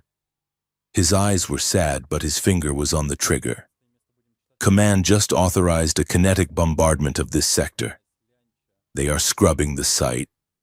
They are not just framing us, Elias realized, his voice cold. They are burying the evidence, and us with it. He grabbed Saren's hand. Run! The room erupted in chaotic fire. Plasma and kinetic rounds filled the air as the strike teams turned on them and on each other. Elias pulled Saren behind the obsidian console just as a grenade detonated where they had been standing. So much for the conversation. Saren yelled over the noise. Next time, Elias shouted, firing back blindly over the console. Lead with the part about us not blowing them up. He looked at her, And despite the explosions, despite the death order, and despite the galaxy turning against them, he grinned. "Ready to destroy some armies?" he asked. Saren checked her pistol. "Only if you are, husband." They vaulted over the console together, plunging back into the fire. The footage played on the grimy monitor of the courier ship's mess hall, a loop of horror that refused to end. It showed a civilian convoy, the white markings of the Red Cross visible on the hulls, drifting peacefully near the Jupiter Gate. Then, a black blur tore through them. It was a suit of armor, unmistakably the same design Elias wore. The figure moved with that terrifying, impossible speed, planting breach charges on the fuel cells of the transport ships. The explosion was silent in the vacuum, but the camera shook violently. Debris scattered. Bodies, frozen instantly in the cold dark, floated past the lens. The news ticker at the bottom of the screen screamed in bold red letters. "The Iron Groom slaughters refugees. Humanity's monster turns on the galaxy." Elias sat at the metal table, his head in his hands. He was wearing the plain gray fatigues he had found in the ship's locker, but he looked like he was wearing a shroud. "Turn it off," he said. His voice was a raw scrape of sound. Saren stood by the console. She did not turn it off. She watched the footage, her eyes narrowing, dissecting every frame. "It is a good fake," she said, her voice clinically cold. "They used the telemetry data from your fight on Oryx to map the movement algorithms. But the shadow casting is wrong. The light source is from the binary star, but the reflection on the armor suggests a single yellow dwarf. It does not matter if the shadows are wrong." "Saren!" Elias slammed his fist onto the table. The metal dented. He pulled his hand back, looking at the damage with revulsion. "Look at the feeds," he whispered. "Look at the protests." He gestured to the secondary screen. It showed the capital square of Ethelgard. Millions of Vol were chanting. They were burning effigies of Elias. They were calling for the head of the princess who brought the monster home. On Earth, the scene was the same. Human crowds were demanding his execution to cleanse the stain on their species. "They hate me," Elias said, "and they hate you for standing next to me." Saren turned to him. So I am done," Elias said. He stood up, pacing the small room. The ship hummed around them, hiding in the magnetic shadow of a gas giant's ring system. "Every second I breathe, more people die. The consortium will keep blowing up ships until I am dead. If I surrender, if I let them execute me, the pretext for the war vanishes, and the lie becomes the truth." Saren snapped. She walked over to him, grabbing his shoulders. She had to reach up to look him in the eye. "If you surrender, you are not saving anyone. You are giving the consortium exactly what they paid for. A villain to blame so they can keep selling security systems. You become a sacrificial myth. Elias. And I will go down in history as the traitor wife who slept with a butcher." "I do not care about history," Elias shouted down at her. "I care about you. You are a target because of me." "I am a target because I know the truth," Saren shouted back. She shoved him, a futile gesture against his mass, but it made him stumble back in surprise. "I did not marry a martyr. Elias, I married a partner. We are not ending this by dying. We are ending this by exposing them." Elias stared at her. His chest heaved. The despair was still there, but beneath it, the spark of fight was rekindling. "How?" he asked. "We are the most wanted people in 2 galaxies. We cannot get near a broadcast tower without being vaporized." "We do not need a tower," Saren said. "We need the source code, the original order for the false flag. And I know where they keep it. She pulled up a star chart. She pointed to a swirling nebula in the neutral zone. The Void Lock. It is a consortium data fortress disguised as a debris processing plant. It is where all the black budget transaction logs are stored. If we get in there, we can find the proof that the footage was fabricated. It is surrounded by an orbital wreck field, Elias noted, reading the sensor data, and it is guarded by automated killsats. Yes, Saren agreed. It is suicide to fly in there, unless we have a pilot who knows the wreckage better than he knows his own mother. Elias frowned. Do we know a pilot like that? Saren smiled, a grim, sharp expression. I know a guy. He owes me a favor, and he hates the consortium almost as much as he hates paying taxes.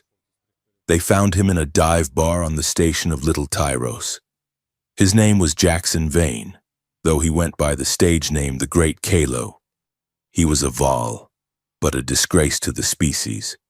He was short, loud, and wore a jacket made of synthetic leopard skin. He had once been a court jester in the Dominion Palace until he was exiled for making a joke about the High Council's reproductive habits. Now, he was a smuggler, a pirate, and a part-time stand-up comedian for criminals. He sat in the back booth, nursing a neon blue drink.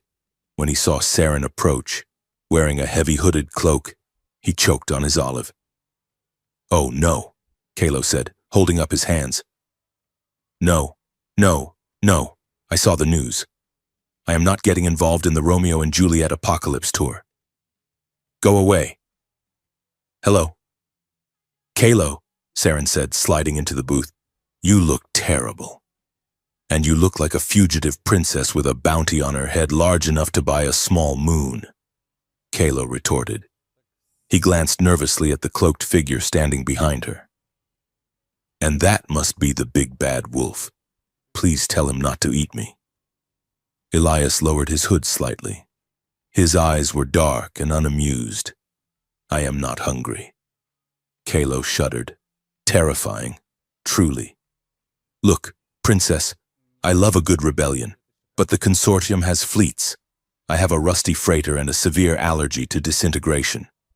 They are going to tax the wreck fields. Kalo, Saren said quietly. Kalo paused. His glass hovered halfway to his mouth. Excuse me? I saw the files. Saren lied smoothly. The consortium plans to annex the neutral zone. They are going to put toll booths on the smuggling routes. 50% tariff on all illicit goods. Kalo's face turned purple. 50%? That is robbery. That is unconstitutional. Saren leaned in. Take us to the Void Lock. Help us burn them down, and the routes stay free. Kalo stared at her. He looked at Elias. He looked at his drink. I hate you, he said. I really, truly hate you Vol aristocrats. You manipulate everyone. Is that a yes? Kalo downed his drink in one gulp. We leave in 10 minutes. But if I die, I am haunting your bathroom. The approach to the Void Lock was a nightmare of twisted metal and silent death. The data fortress sat in the center of a graveyard of ships, thousands of vessels from centuries of war, drifting in a chaotic cloud of jagged steel. Kalo piloted his ship, the Punchline, with a manic grin. He threw the freighter into spins and dives that made the artificial gravity generator whine in protest. They skimmed the hull of a derelict cruiser, missing a jutting antenna by inches.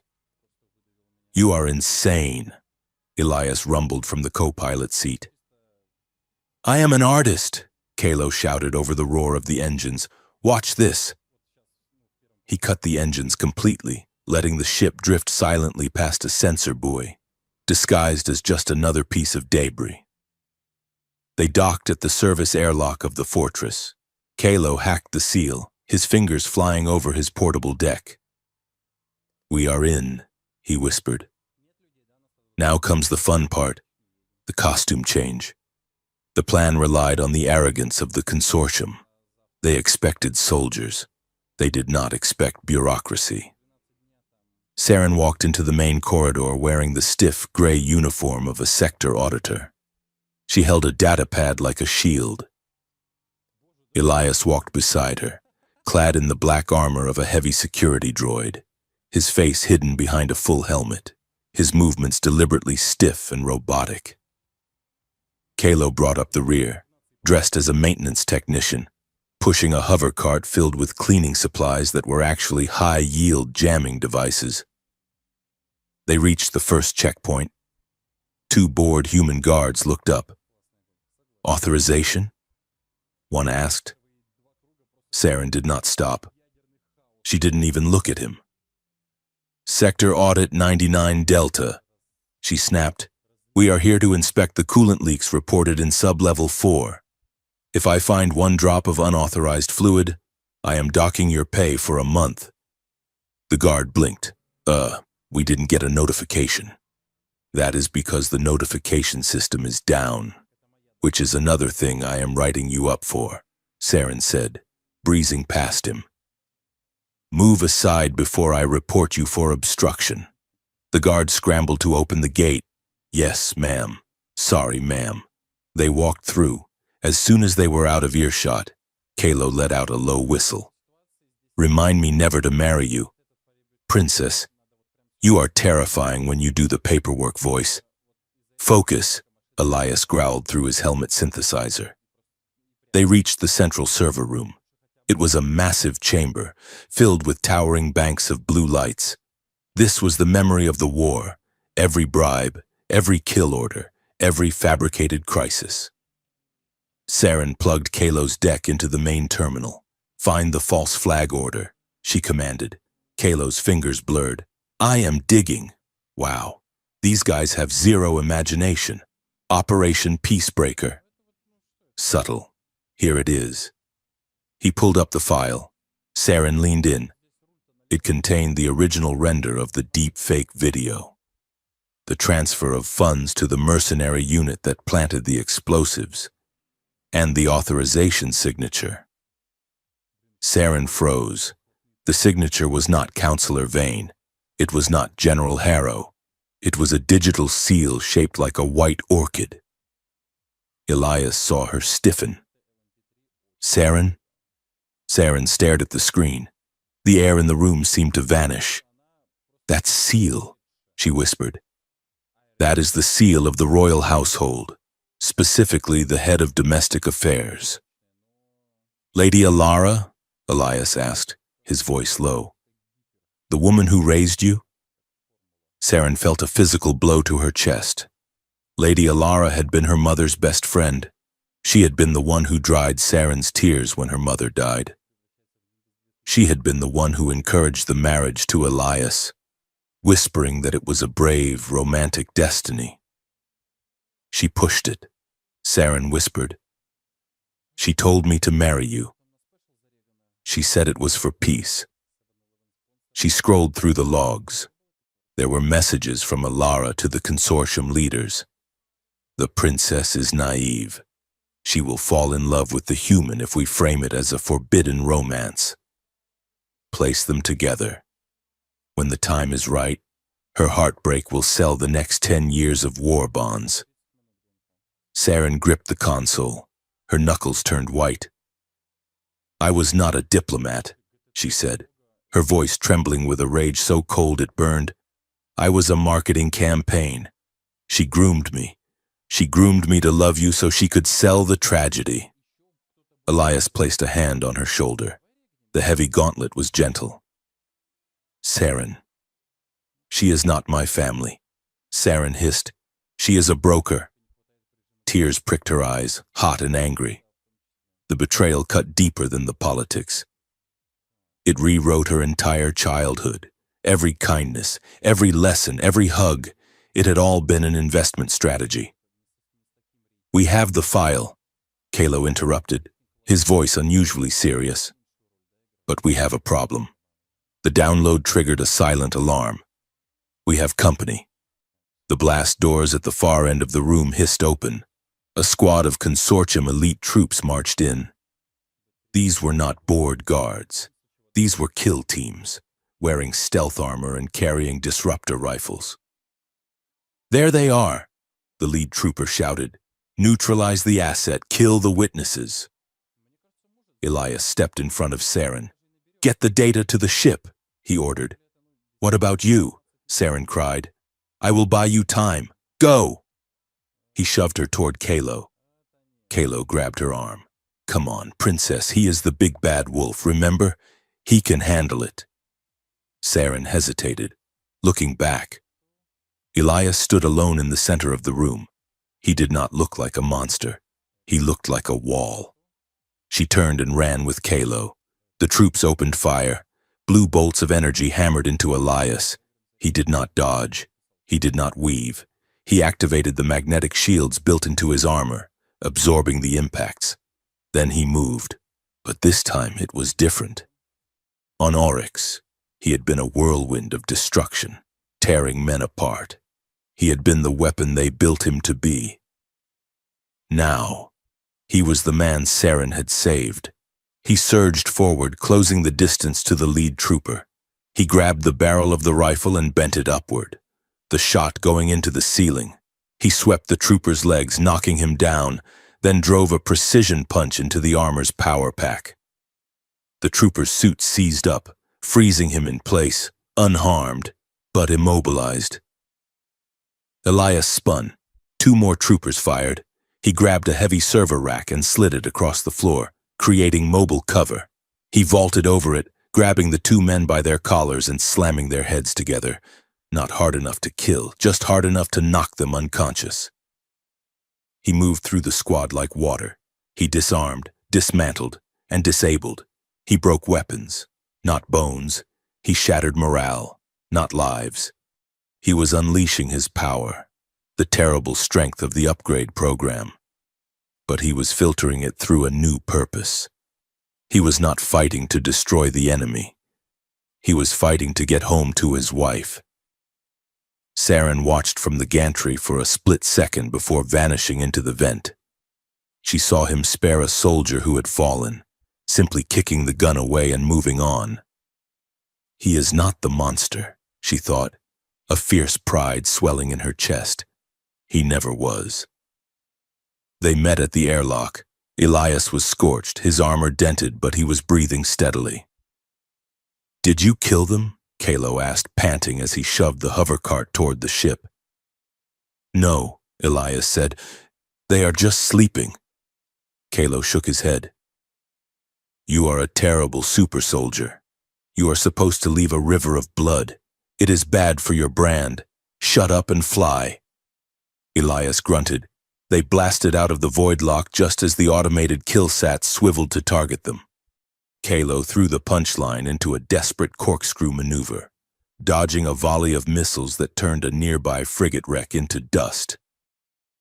"Get us to open space," Saren shouted, plugging the deck into the ship's comms array.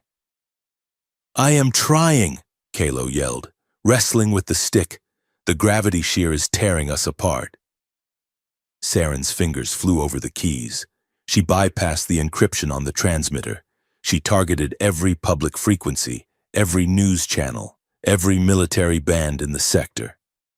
"Uploading," she said. The progress bar crawled. 30%, 50%.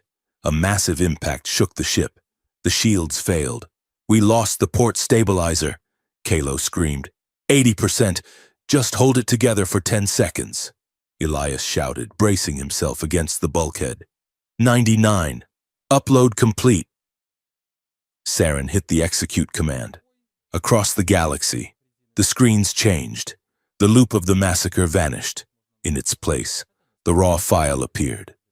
The timestamp showed the fabrication.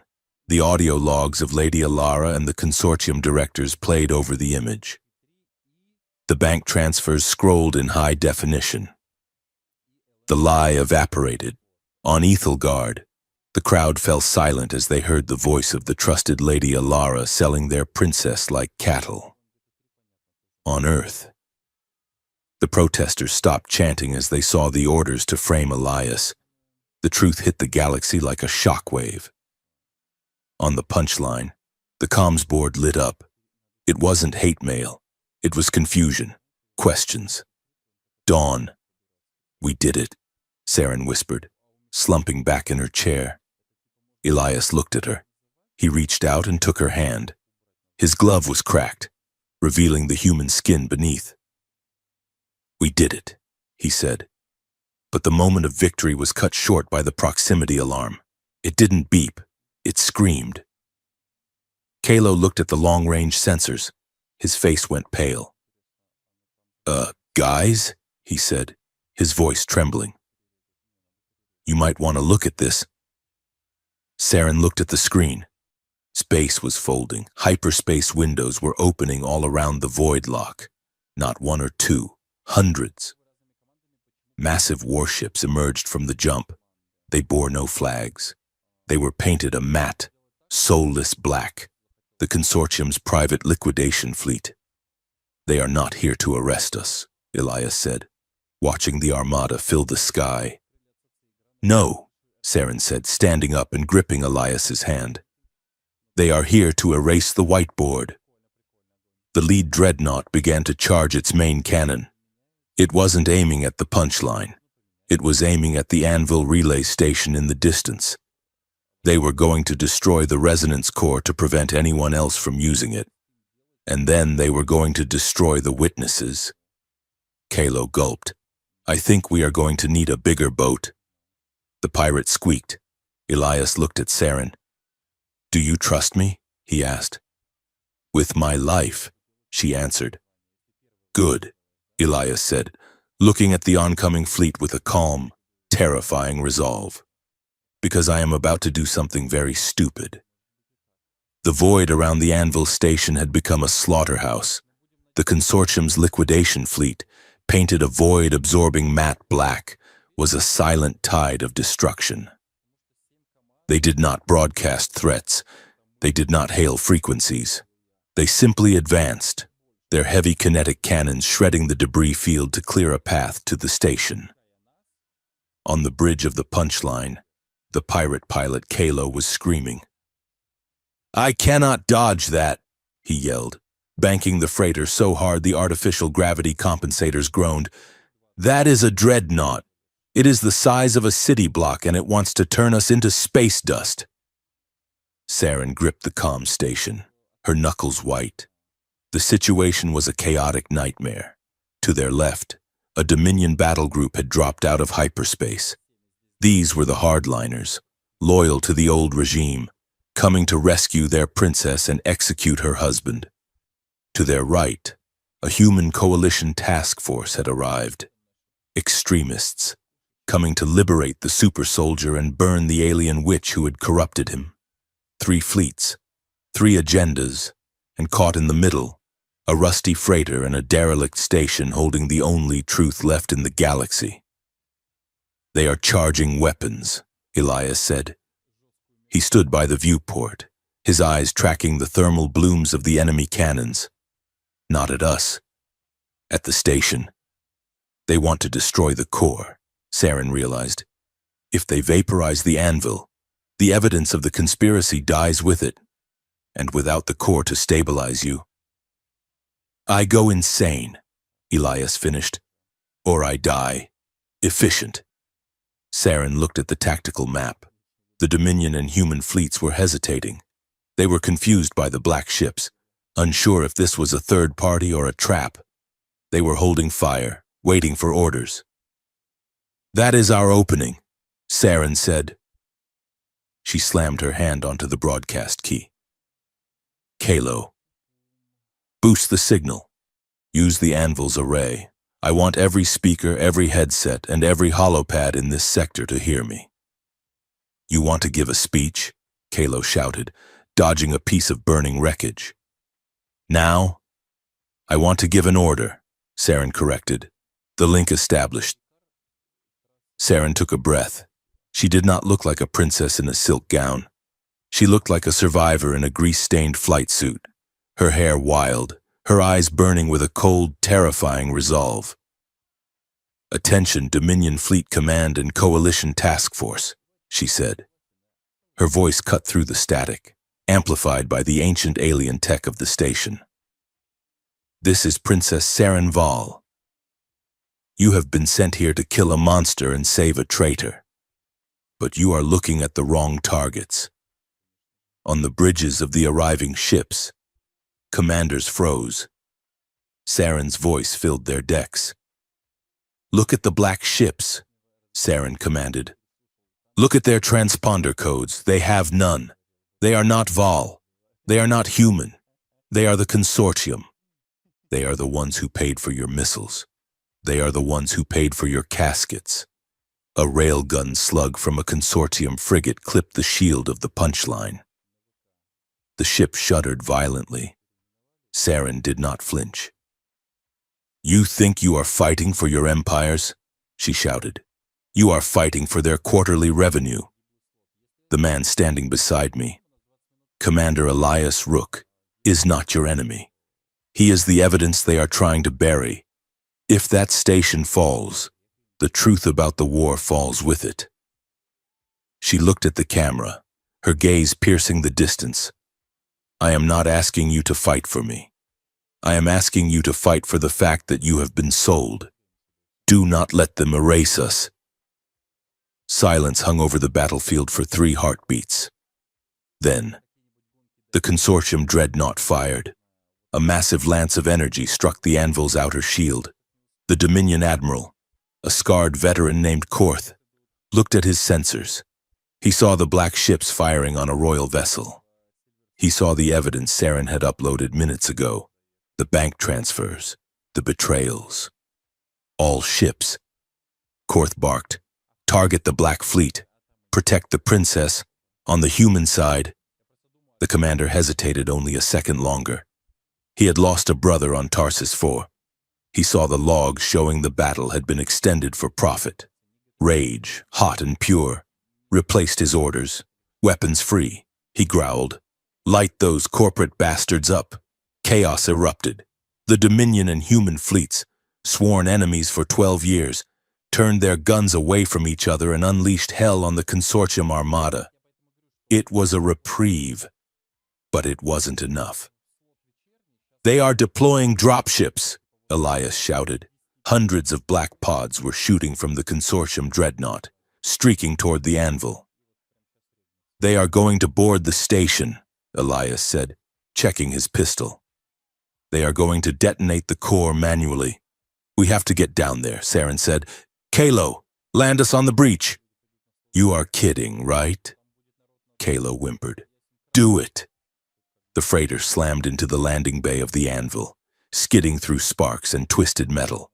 The ramp dropped before the ship had even stopped moving. Saren and Elias sprinted down the ramp, back into the gravity-twisted corridors of the ancient station. They reached the central chamber. The core was pulsing violently, reacting to the stress of the bombardment. The violet light was jagged, erratic. Elias moved to the blast doors. He began to weld them shut with a plasma torch he had grabbed from the ship. "It will not hold them," he said. "There are too many." Saren ran to the interface console. She placed her hands on the obsidian surface. She could feel the station's fear. It was alive, in a way, and it was terrified. "I need to stabilize the shield," she said. "If I link with the core, I can boost the deflector output, but I cannot do it if I am dead." Elias turned to her. He dropped the torch. He drew his pistol in one hand and a combat knife in the other. "You will not die," he said. He walked past her, toward the breach in the outer wall where the dropships were landing. "Elias." "Where are you going?" Saren cried.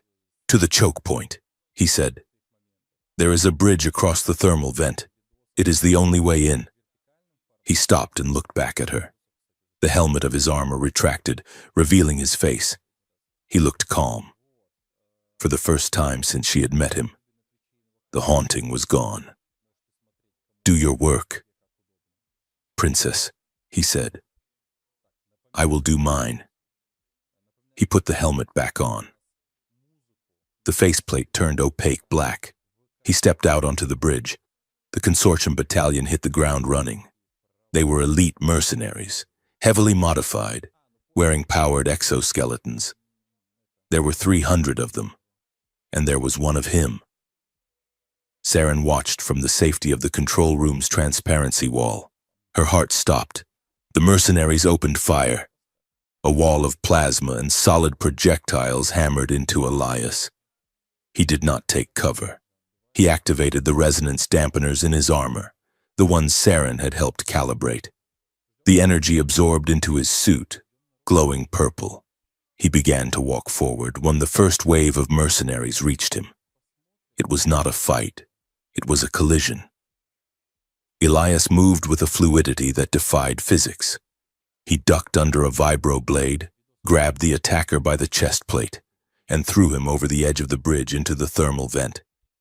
He spun, catching a rifle barrel, crushing it in his grip, and delivering a kick that shattered the ceramic armor of the soldier behind him. He was a blur of black steel and violet light. He was not killing out of anger. He was disabling, and he was breaking weapons. He was holding the line, but they kept coming. Saren forced herself to look away. She forced her hands onto the console. "Focus," she told herself. "He is buying you seconds with his blood. Use them." She dove into the neural link. The pain was immediate. The core was screaming. She forced her mind to wrap around the station's systems. She pulled power from the life support, from the gravity stabilizers, funneling it all into the shields. Outside, the station's deflector grid flared, shrugging off a direct hit from the dreadnought that would have cracked the moon in half. Inside, Elias was on his knees. His armor was cracked. His shield generator was dead. He was surrounded by 50 men. They were beating him down with shock batons and gravity hammers. "Get up," Saren whispered, tears streaming down her face as she worked the controls. "Please, get up. On the bridge," Elias roared. It was a sound of pure, unadulterated defiance. He grabbed the gravity hammer, swinging toward his head. He ripped it from the soldier's hands. He swung it in a wide arc, creating a shockwave that knocked the attackers back. He stood up. He was bleeding from a dozen wounds. His visor was shattered, revealing one fierce human eye. "Is that all you have?" he bellowed at the army in front of him. The mercenaries hesitated. They were looking at a man who should be dead. They were looking at a myth. Saren watched him. She saw the sheer force of will keeping him upright, and the words of the prophecy, the whispered title that the historians would write, echoed in her mind. She married a human for peace, then watched him destroy armies alone. But he was not alone. Saren poured her own strength into the link. She didn't just boost the shields. She reached out to him. "Elias." He felt her in his mind, a cool, steady presence amidst the fire. "I am here," she thought. "I have you." The resonance core pulsed. It sent a wave of energy through the floor, not to the mercenaries, but to Elias. It didn't make him stronger. It made him stable. It took the pain, the noise, the fracture of his mind, and it smoothed it out. Elias straightened. The purple light in his armor flared, not with the chaotic static of a weapon, but with the steady rhythm of a heartbeat. He dropped the hammer. He raised his hands. And he pushed. A kinetic pulse, amplified by Saren's control of the core, exploded from him. It didn't kill the soldiers. It threw them. The entire battalion was lifted off their feet and slammed backward against the far wall of the hangar, pinned by a gravity well that Saren controlled. The bridge was clear. Elias stood there, swaying. Behind him, the blast doors opened. Saren ran out.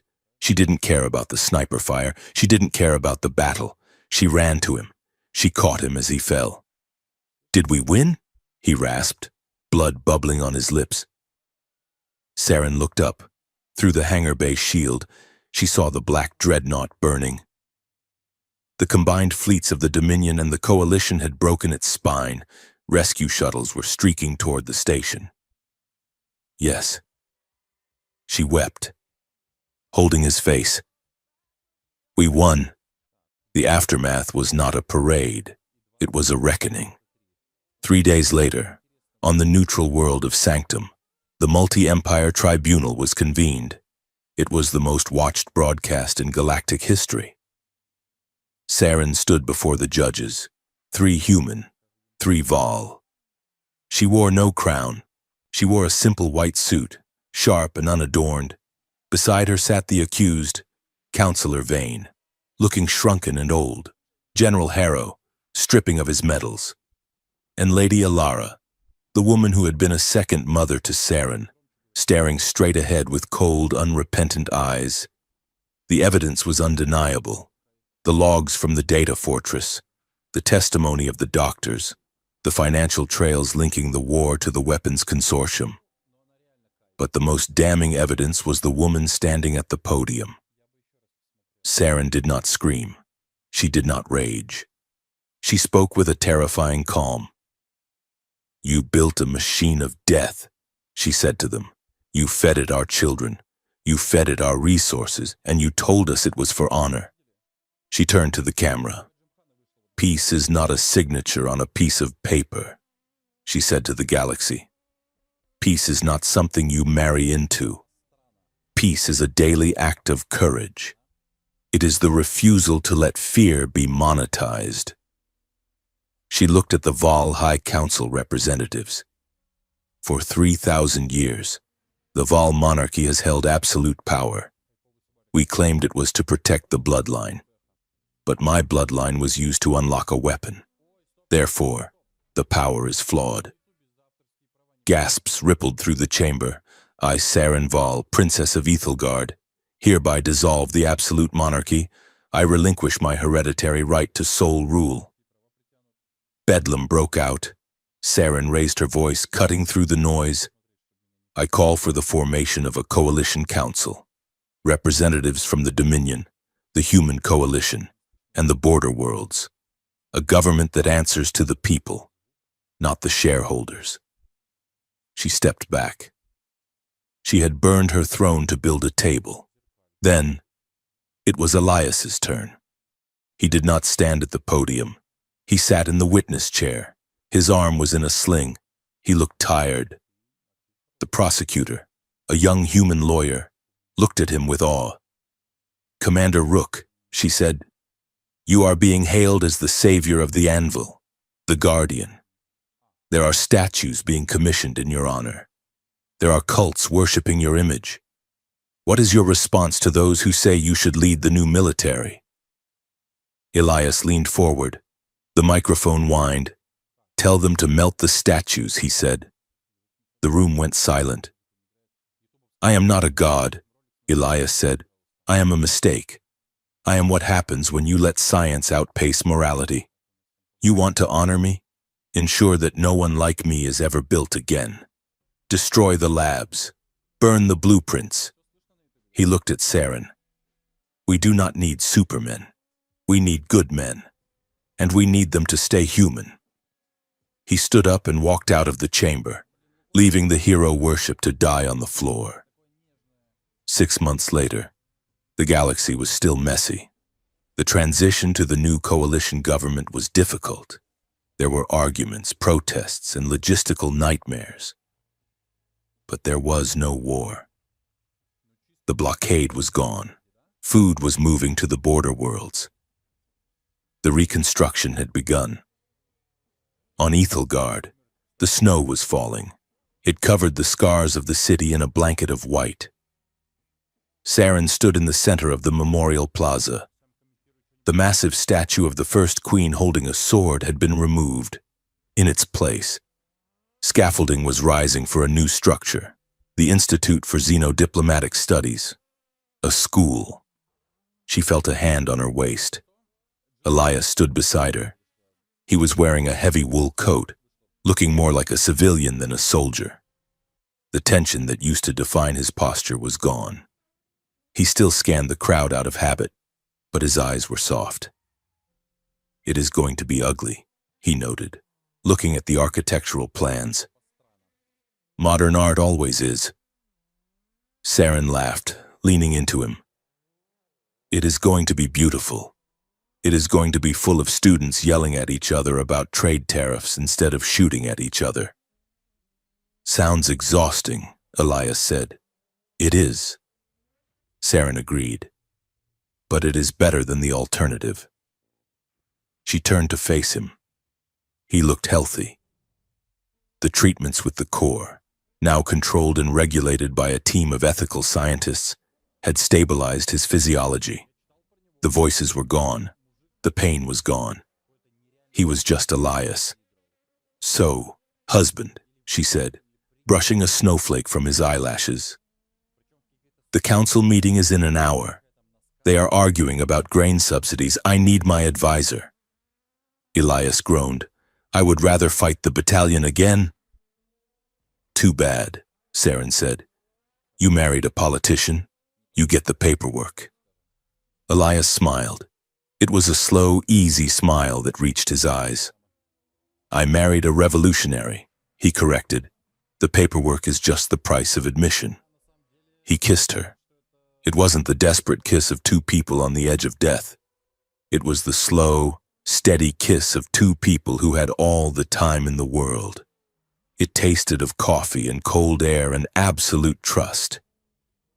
Saren pulled back, resting her forehead against his. Are you happy, Elias? She whispered. Elias looked around the plaza. He saw human tourists taking photos of Val architecture. He saw a group of children, mixed species, playing in the snow. He looked at his wife. I am home, he said. They turned and walked together toward the council chamber, their footsteps leaving a single unified path in the fresh snow. Behind them, the galaxy continued to turn, no longer driven by the gears of war, but by the quiet, stubborn revolution of love.